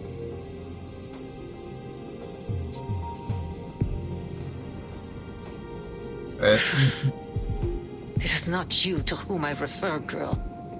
But you'd better keep that tail firmly planted between your legs. Your actions aboard the Free Breeze have garnered much attention. Attention that could easily have been avoided. Now the whole world has their sights set on the southern hemisphere, and it's all thanks to you. No amount of ritual materials can make up for that. This is precisely why I was against giving power to you infantiles in the first place. Arrogant, reckless fools. There's not an ounce of self-control to share among you.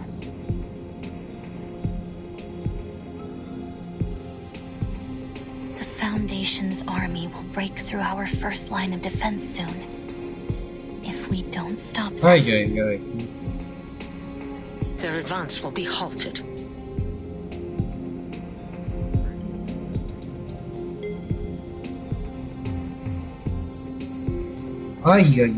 Antarctica's no place for them, no matter how many machines they send. Their war efforts have been naught but a desperate attempt to prove to themselves that they are not utterly without plan. Pathetic as usual. I didn't get to read give me a second. Sorry. Words flatter mid-sentence. You're right. there's no need to concern ourselves with the insects scurrying beneath our boots. Our role is to support from the outside, to ensure the ritual proceeds smoothly. That's all. What driver straps the blinders to your face, hmm? Or were you simply born unable to perform more than one task at a time? Tell me, how do you ensure the safety of the interior?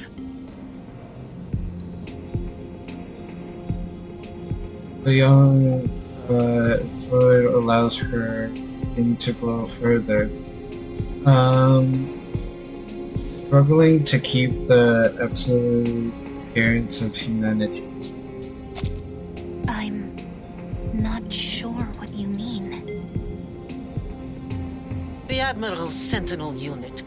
What is its status? Igor's unit? They've set up defenses in multiple locations along the coast. They're on high alert for possible Foundation partisans. Defense sitters. How could they possibly serve our great Mother of Resurrection? It's an insult that they were ever allowed to set foot on the Holy Land at all. But the Preacher has treated them with the utmost respect. They did bring the key to the ritual, after all. Utter foolishness. Those heathens are not even willing to undergo the holy trial. Standing among these unblessed, unguided simpletons is the greatest humiliation to befall Manus Vindictae since its inception.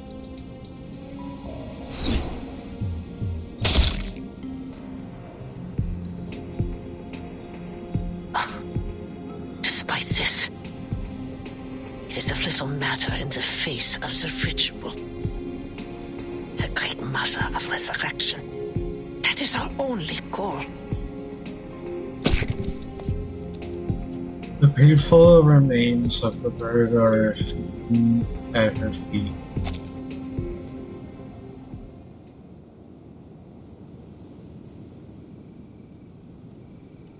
The tents are pitched, yet expedition lungs are like frost on a cold morning.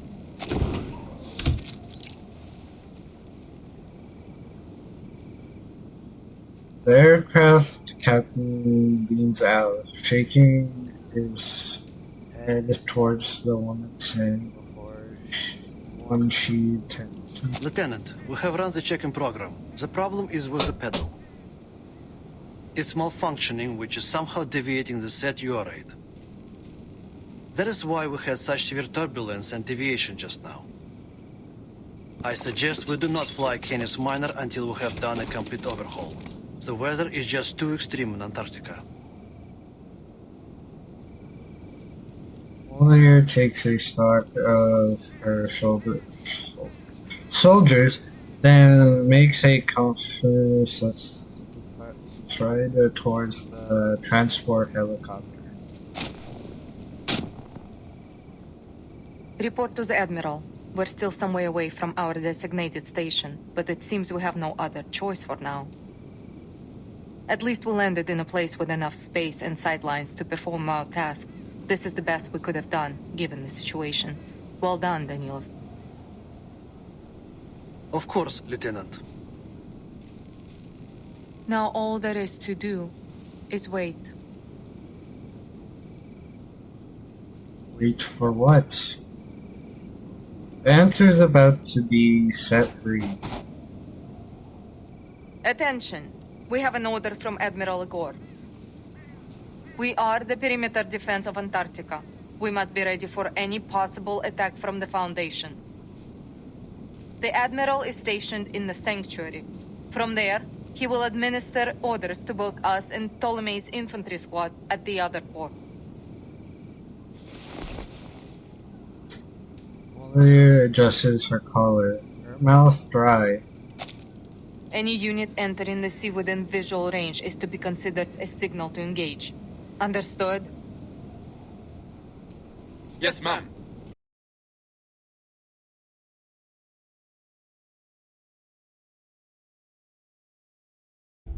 Oh, it's okay. I was like, what?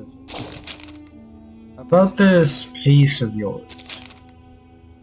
She has no part of this operation. So you have other plans for her? She's quite a useful piece indeed. Yes, she's brought many interesting whispers from the dark, hasn't she? It's a pity moths don't last long in the rain. I've already passed the ritual's intelligence on to Verton. They need her assistance to reach it. Just moths alone? Please, allow me to deploy an elite squad to assist. Your team's never made contact with the Timekeeper before, have they? That's correct. Huh. She always was profound. Softer touch. That won't be necessary. This isn't combat. Some doors require only a light touch to open. And our moth needs a light to fly to. It's likely be her final delivery. Dialogue. Dialogue.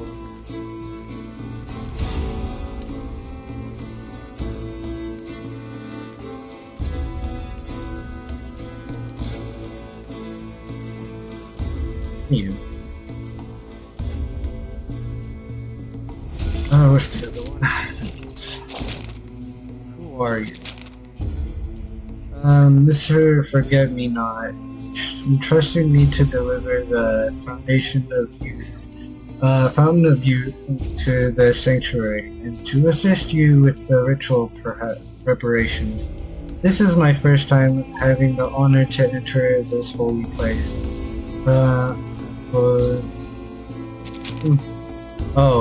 So the ever-noble Mr. Forget-Me-Not designates himself above such tasks now, does he?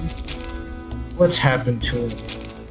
It's not my place to question his affairs, lady. But when I last saw him, his condition was concerning.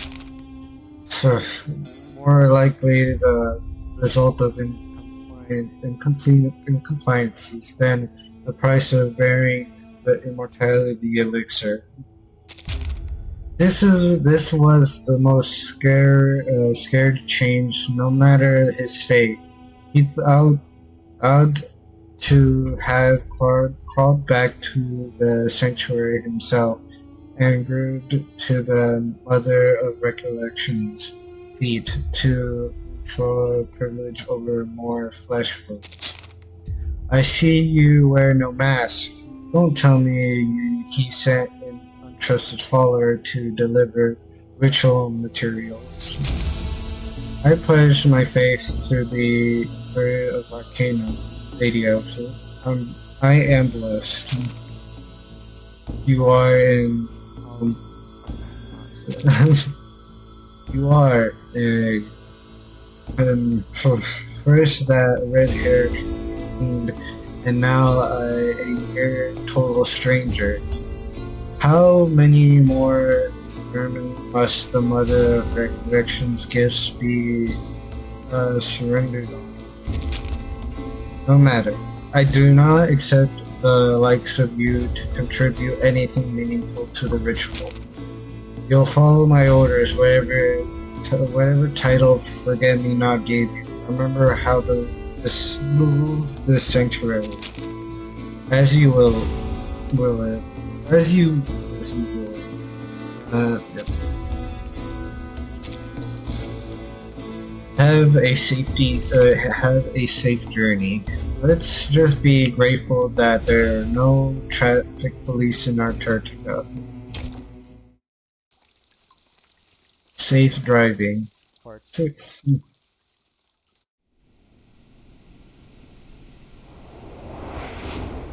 Timekeeper, are you sure this is the right direction? Please trust me and my map. This is the way to the ruins. I promise. We need to catch up with Dr. Doris as soon as possible. Hold on tight, everyone. I'm going to speed up. Please slow down. Just a bit. Ah! Tiny blue flower shakes wildly in the wind, turning the glow towards the swimming side. The snowmobile races across the frozen plain, its driver face covered in concern. Yet her passenger's eyes widen. Wow, incredible! You really are an arcanist.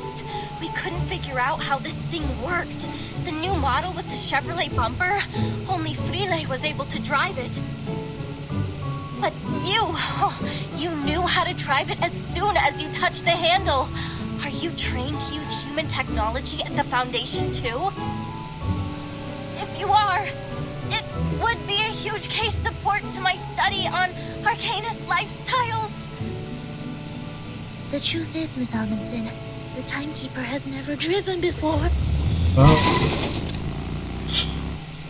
As the little roach streaks past in a blur, panic creeps into the backseat passenger's face. What did you say? Don't worry, I'm generally a proponent of safe driving. Generally, yeah. Of course. What are those snowdrifts ahead? Numerolic ice towers! Pull over! Stupeo Swift.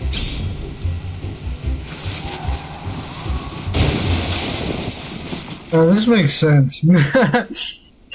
Makes sense. Yes, of course. Give the driving mobile to the person who doesn't have a license. Makes total sense. Of course. Makes total sense. Thankfully, the vehicle isn't badly damaged. Miss Amundsen, are there any other obstacles ahead that we should know about? That's strange. This should be an open plain. She lowers her binoculars, lying in confusion.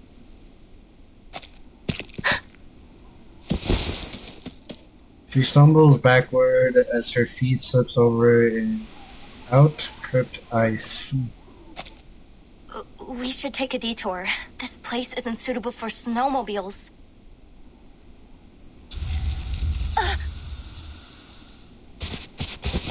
Where the ice had failed, a burst of steam succeeds in sending her swirling back into the ground. Miss Amundsen, are you okay? I'm fine. I'm alright. Her tongue talk dies on her lips. She sniffs the air, her face stiffening.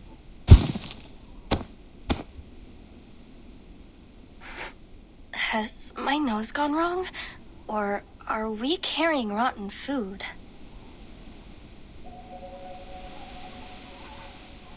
The pin door is not an illusion. It's beginning to spread all around them. Do you smell that? Smell? It smells like... rotten reindeer meat. It's the sour odor of protein being digested and broken down by microbes. It seems to be coming in waves. First it's pungent, then it gets carried away on the wind.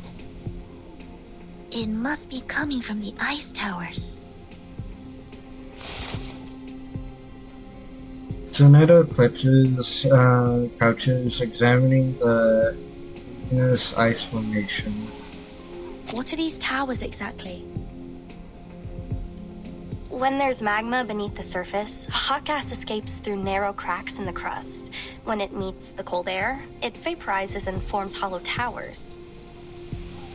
They're often seen around volcanoes. But there's no volcano here.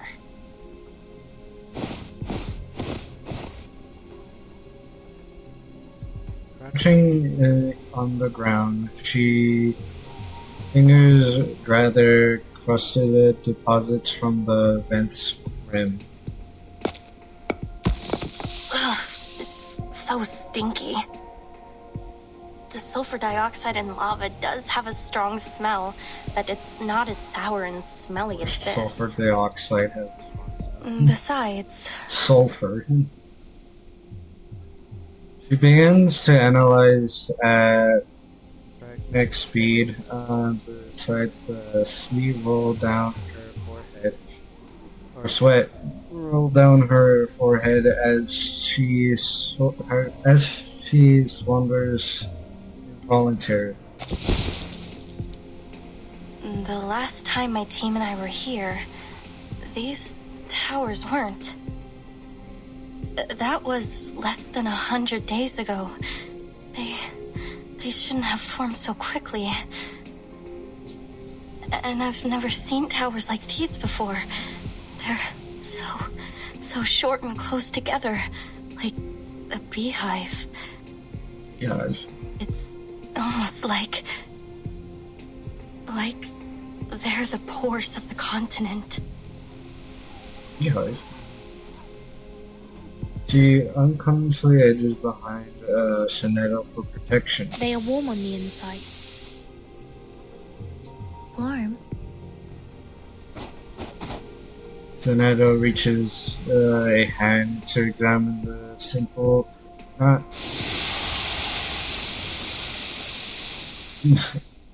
Without warning, the nearest ice tower erupts and gathering a full smelling vapor bursting several meters skyward. This radio is blown over, plunging deep into the snowbank. Don't hurt my precious flower. Her mother's complaint is cut short by a panicked shriek nearby. Burton! Sonetto! Look! Finger. What is that? The nail! It just sputtered out of the tower.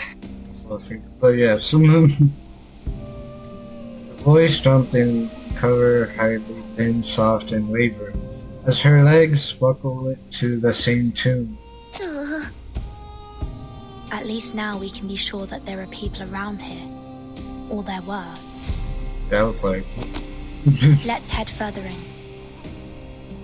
Oh yes, of course. Go into the, stuff. Or if the finger was. Wave upon a wave of snow scorches out beyond them, reaching foremost, vanishing into the distance. After struggling up the shifting slopes, they finally step atop the snow waves. Timekeeper, over there.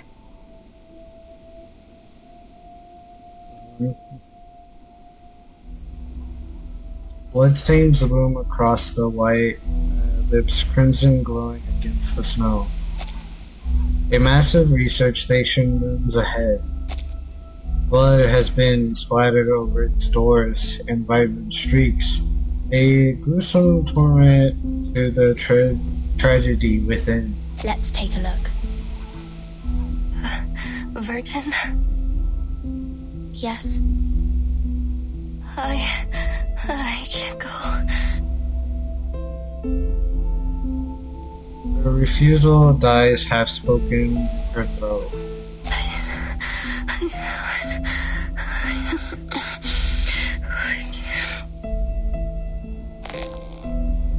She clutches her jaw tight against the assurance of beneath panic and cold and takes a step forward.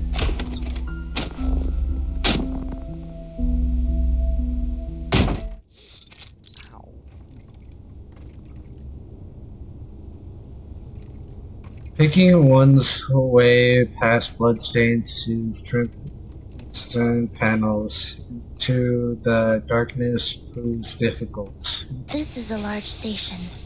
They have a kitchen, separate bedrooms, a biolaboratory, and a daylight simulation room. But, judging by the mess, it's been abandoned. I don't say. Huh? What's this sticky substance on the ground? It's black algae. There's so much of it here. Watch your step. It could be slippery.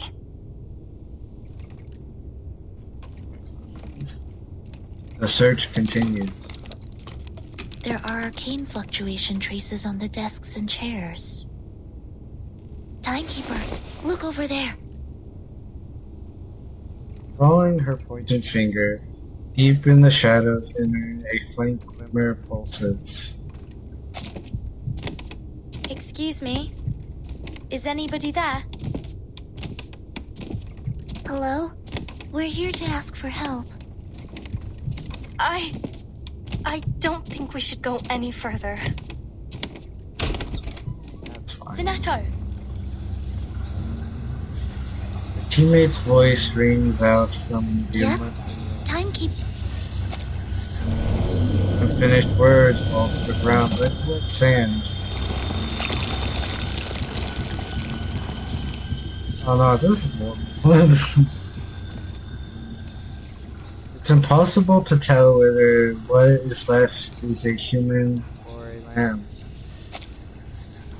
Tan-shaped pieces in his palm, pinning it high on the storage room wall. The attic wind snaps between the explorer's boots, rushing into the room. The corpse's frozen feet kicks out over the desk, covered cans. Dried blood is crumbled into flakes. He's been dead for quite some time. In the hyper-emit air, scattering like snow when the wind stirs them. There's an odd mark carved into his forehead. Look at his hands. His nails have been pulled off. This makes sense. Silence falls over the three. It's like some kind of sacrifice. Some cultures believe the connective tissues containing keratin are unclean.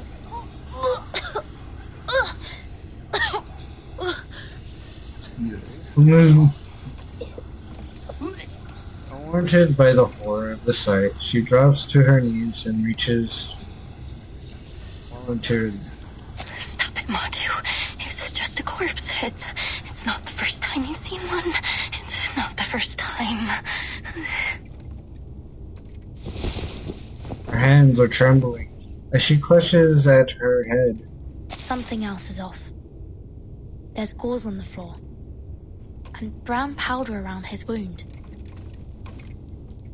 Looks like somebody gave him first aid. Timekeeper, look! What's that hanging around his neck? Wait a minute. A stethoscope. Aside from the few creases on the tubing, it looks It's rather like, please new, don't tell me what I or was at thinking. least well Do you think he was a doctor? The body's bloodied, but the stethoscope is clean. It was put on afterwards. Which means someone came here before us. Their analysis reaches a conclusion as their eyes meet.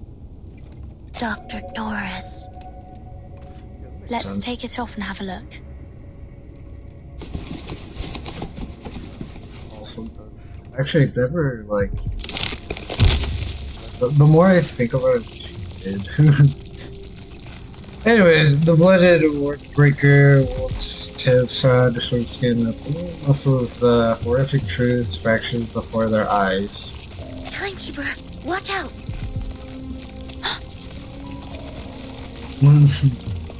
He stumbles back, concernedly, yet the remains corpse first them. Cover your mouth and nose. Just throw the heads up. What did it say? Move corpse towards them with gravity. And when the dust clears, only 2 intense streaks remain enabled in the wall. Edited. Within the great eternal mystery, even death itself shall die instantly.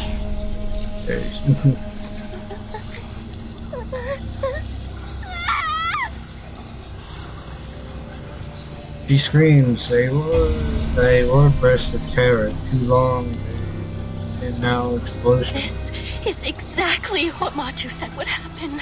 I told you we shouldn't have come here. Spirit, please, please save me. Oh, Hadja, save me.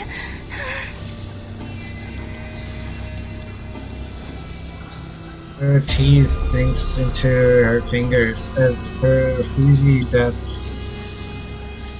As her fuzzy. Miss Amundsen, it's okay. Just take a breath. No. You don't know what this means. Those poisonous monsters, those beasts. They hide in the whiteout. They eat people. They eat our souls. Timekeeper, she's... That's it. It's over. Everyone will be eaten, and you will be left all alone.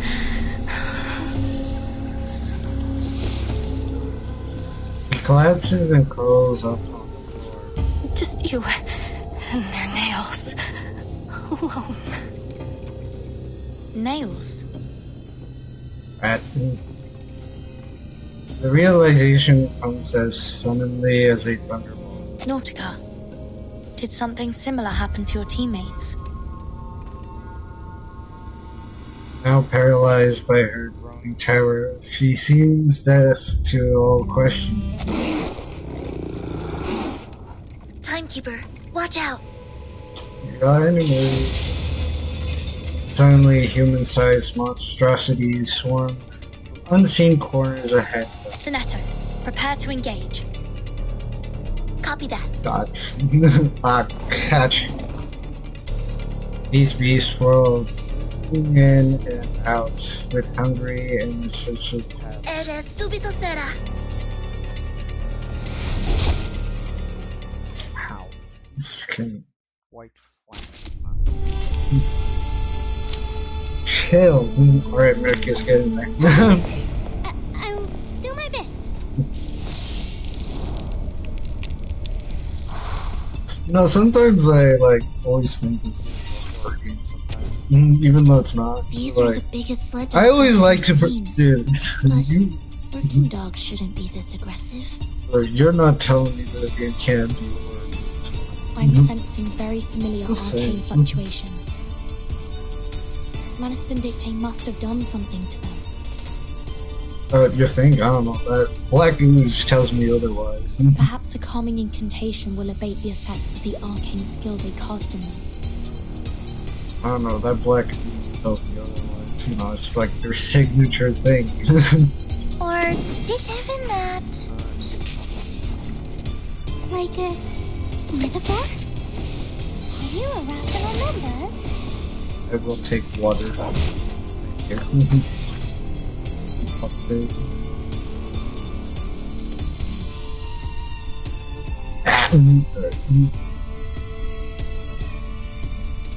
For the water.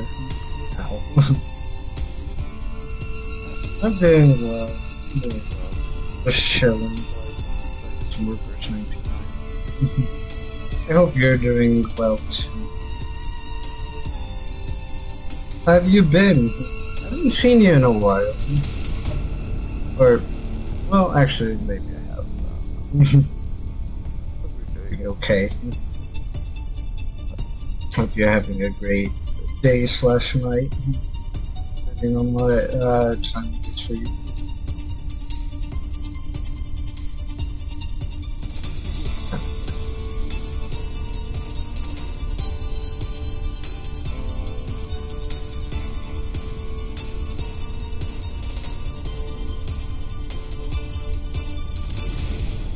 book?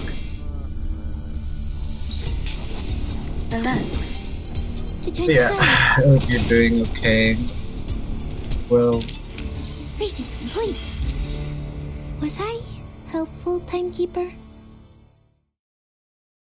yeah, thank you for the Water. Appreciate it.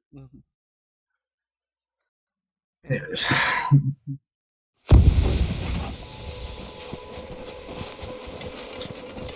For the field mission evacuation instructions, never covered how to outrun a pack of monstrous hounds. Somehow the well-trained team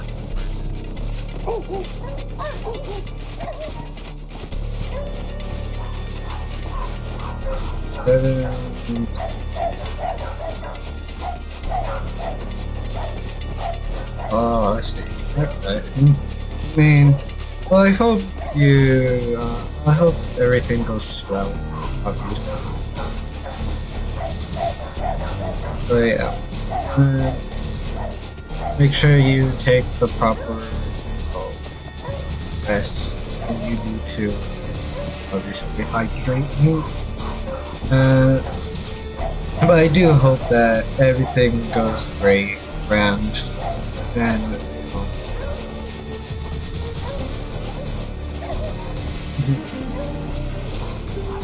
okay. Well, thank you for the water. Thank you for stopping by. Appreciate it. For the rest of your day. I'll just be here stumbling on my words because I can't read. But in the deep snow, these superior speed up and stamina. Radar in the end of their chase. I removed Manus Vindicte's effect on them. They should have calmed down by now. Pause, snap widely. Just inches. What do? The Mother Spirit will protect me, right?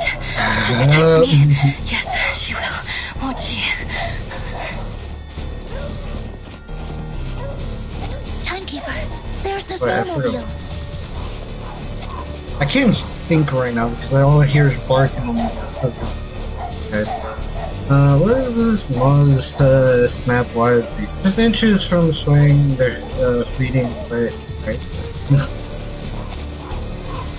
Their snowmobile stands loyalty in the clearing.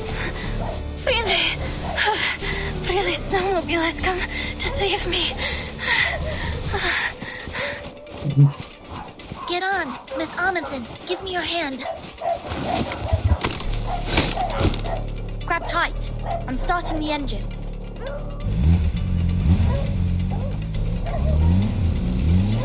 The engine springs to life, throwing a spray of ice shards into the air. Oh!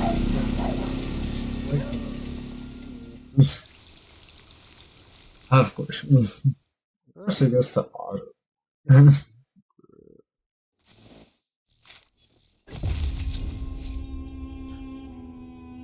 Maybe I get more right now.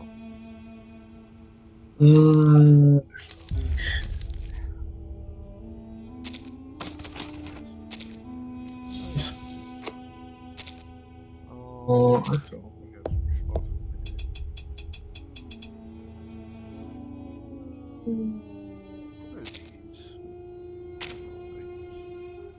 I don't remember it.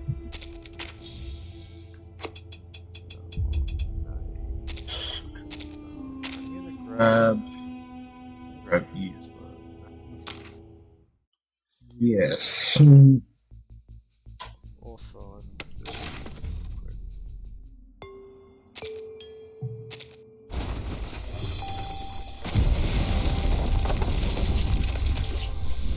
what? Man. Damn. Can't.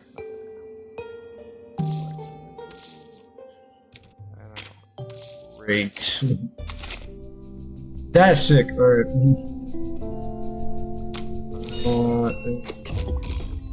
Under the glimmering light. No, not a mass ejection, just an unexpected firework. Under glimmering light, part 7.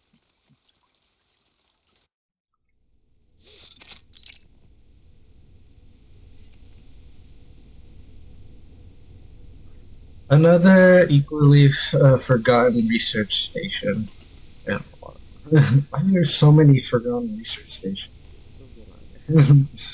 Close enough, just a few steps away.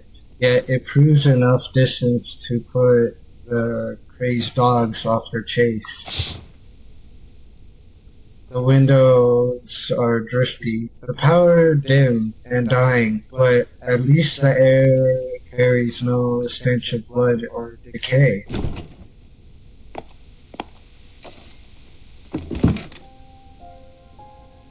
Every room has been checked. There are no hidden enemies. Thank you, Sonetto. Let's take a rest before we set off again. Timekeeper.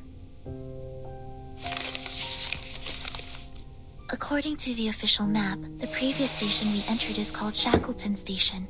It's supposed to be the site of the largest scientific research operation in a 70-mile radius. If even they fell victim to such a tragedy, it's hard to imagine any of the smaller stations surviving it. There must be a purpose behind these attacks. Judging from the state of the corpses, the researchers were sacrificed for some kind of ritual.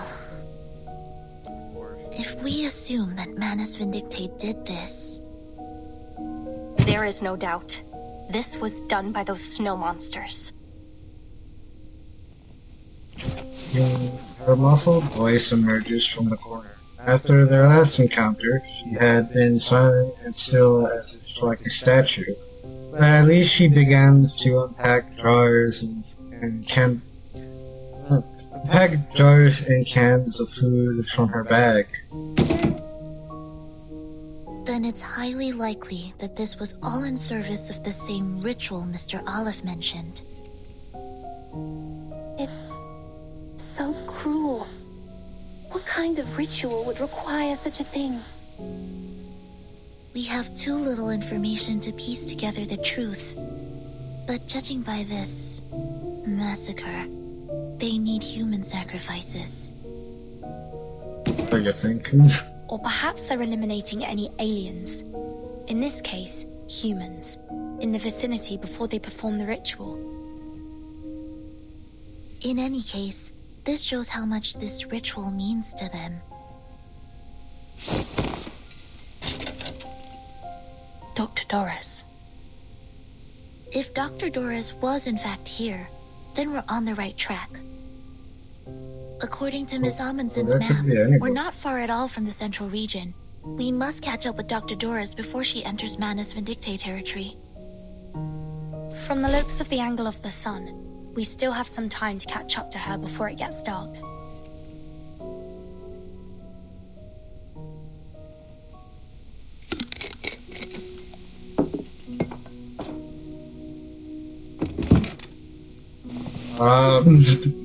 Dude, I know that tune of song, bro. Oh my god, I love it so much.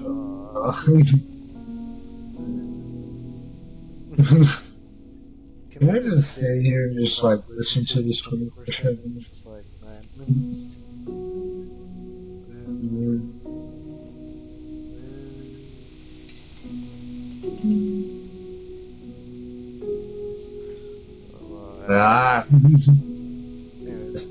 She emerges the food by type and size, munching under her breath. Mother Spirit, thank you for feeding us and for everything you provide. And of course, thank you to Miss Furton and Miss Sonetto for providing the food. Their voices fall quiet, for a time replaced by soft murmur, chewing, and the slurp of canned food. I'm glad to see you looking more calm. Sorry, wasn't always like this.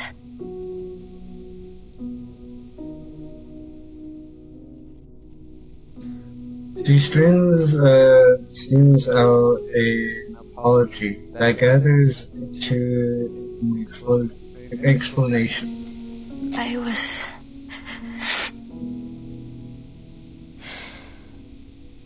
They said I was like a fearless sled dog. Don't worry. I understand. We've all gone through things that have scarred us.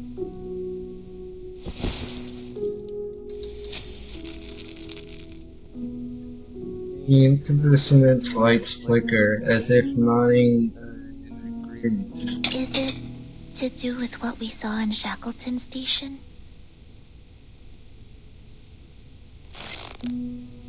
She untangled her fingers with force.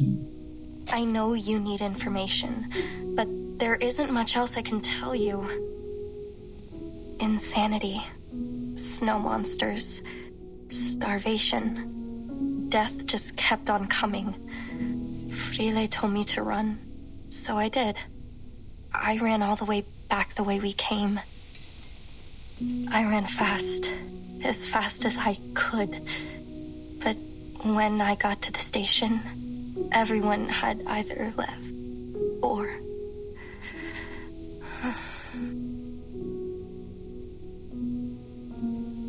She stops, unable to continue. Words aren't necessary to piece together the rest of her story. I'm sorry. She shakes her head, meeting Soneta's gaze. She seals herself and ties again. I don't know if it's because of hyperventilation or that I hit my head, but there's some things I can't remember clearly. But that fear I felt, that fear still haunts me. I'm no longer as brave as I used to be. Miss Amundsen. Back in my hometown, you're considered brave if you can tame a reindeer. We have a racing festival every year. Whoever wins the race serves as the voice of the Mother Spirit. They hear her voice, and it beats its rhythm in praise of the sun, and the flag of our village is raised high into the sky to declare their victory. I was the best dog and reindeer trainer of my age. I always thought I would be the one to beat the drum one day. But now, even my sled dogs are gone. They were so brave to venture all the way to Antarctica with me.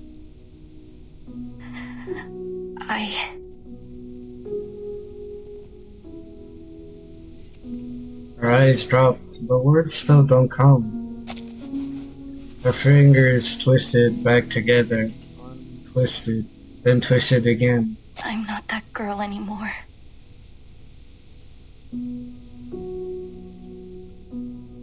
The air feels damp, deeper than it has any right to be in this cold, dry content. Soneta turns and pulls out a thick stack of documents, mainly organized as always. Miss Amundsen, I thought you'd like to see this. An expedition diary? Oh, did you take all these from Shackleton Station? Yes. Due to the urgency of the situation, we were only able to grab a few documents. We thought you'd have liked to look through them had we not encountered those rabid dogs, so we took what we could before we left. A survey of the Antarctic cryptobiosphere, an index dictionary of arcane ruins, a polar guide to the arcane cultivation of vegetables. Incredible. Oh, fantastic. With this, we may finally master how to grow potatoes in polar regions. Under the dim light, her face flashes red with emotion. A long time passes before she realizes she's been lost in her reading. She gathers each precious page, then looks up at her new teammates. There's a comfort burning in her eyes. Thank you. Thank you so much. In the end, all she can manage is to repeat her thanks. It was worth the risk. The scent of canned food lingers as each savors both the fulfillment of their bellies and the rare moment of peace. What are you looking at, Sonetto?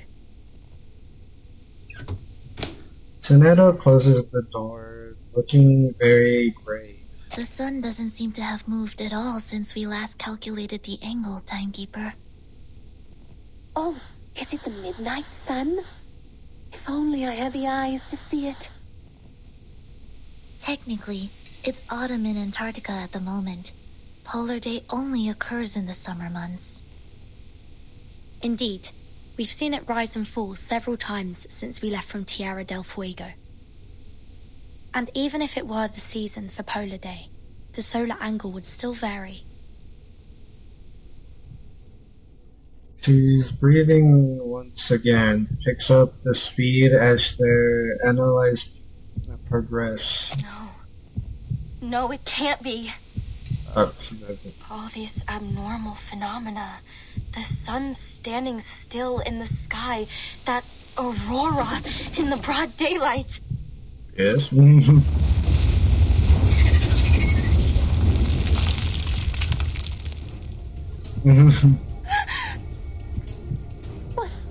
What's that sound? Are we in an avalanche? No, it sounds like the screaming of critters. Where? Timekeeper, take a look at this. They burst out of the station's door. Wild creatures flap their wings in the cold wind, hastily disappearing at the intruders. It's the snow monsters! They're flying beasts! Snow monsters. Miss Amundsen, stay back.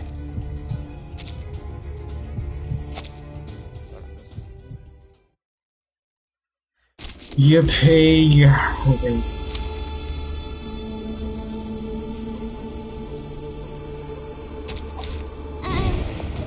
I'll do my best. Great Marcus. For time to shine.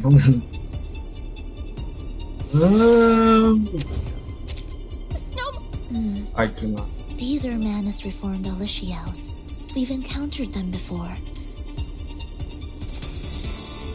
Then we're heading in the right direction. This book? It could be found like a metaphor? Time to check my calculation. Oh, let's go. Yes! Oh, thank you. Are we really doing this? Isn't that? Transcribe. That's why I like Reason, please. Was I helpful?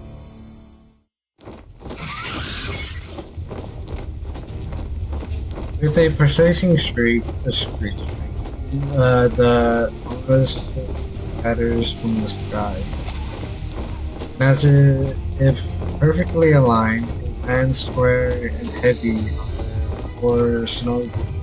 No. She dashes out desperate to save the vehicle, carrying the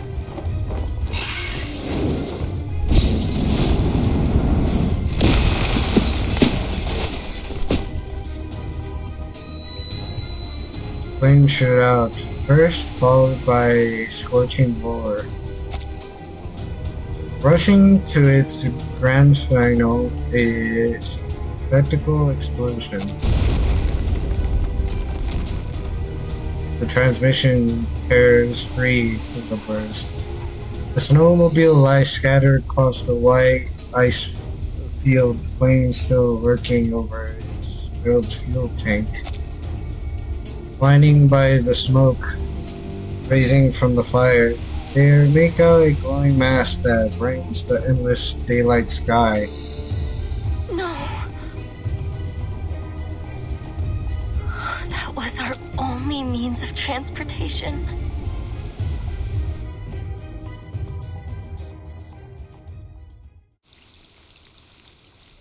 Continued. That's where I'm actually going to leave it off for today because I need I am tired and I want to go to bed. I'm also going to eat food. So in that note, I mean, we finished chapter 9. That's good. I mean, let's chill. We have begin chapter 10. Went to 8, but yes. I mean, so far the story has been picking up significantly. Yeah, well, we've learned a lot. Say a lot, I guess. But yeah, so everybody enjoy. Appreciate everybody who has stopped by. Thanks.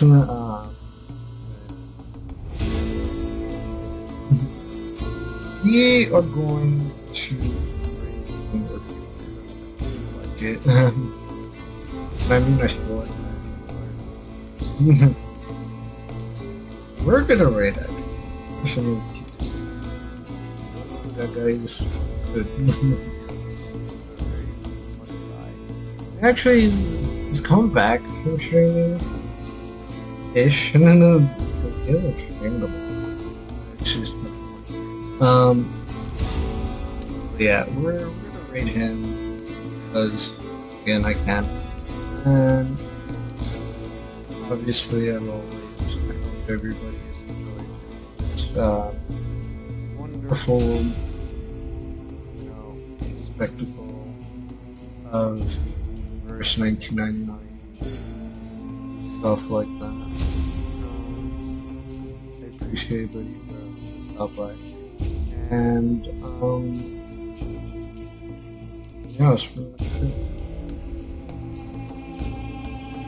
Alright, I hope everybody has a great day and night. Make sure you stay hydrated.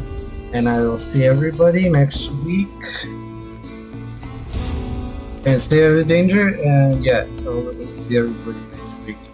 Bye-bye.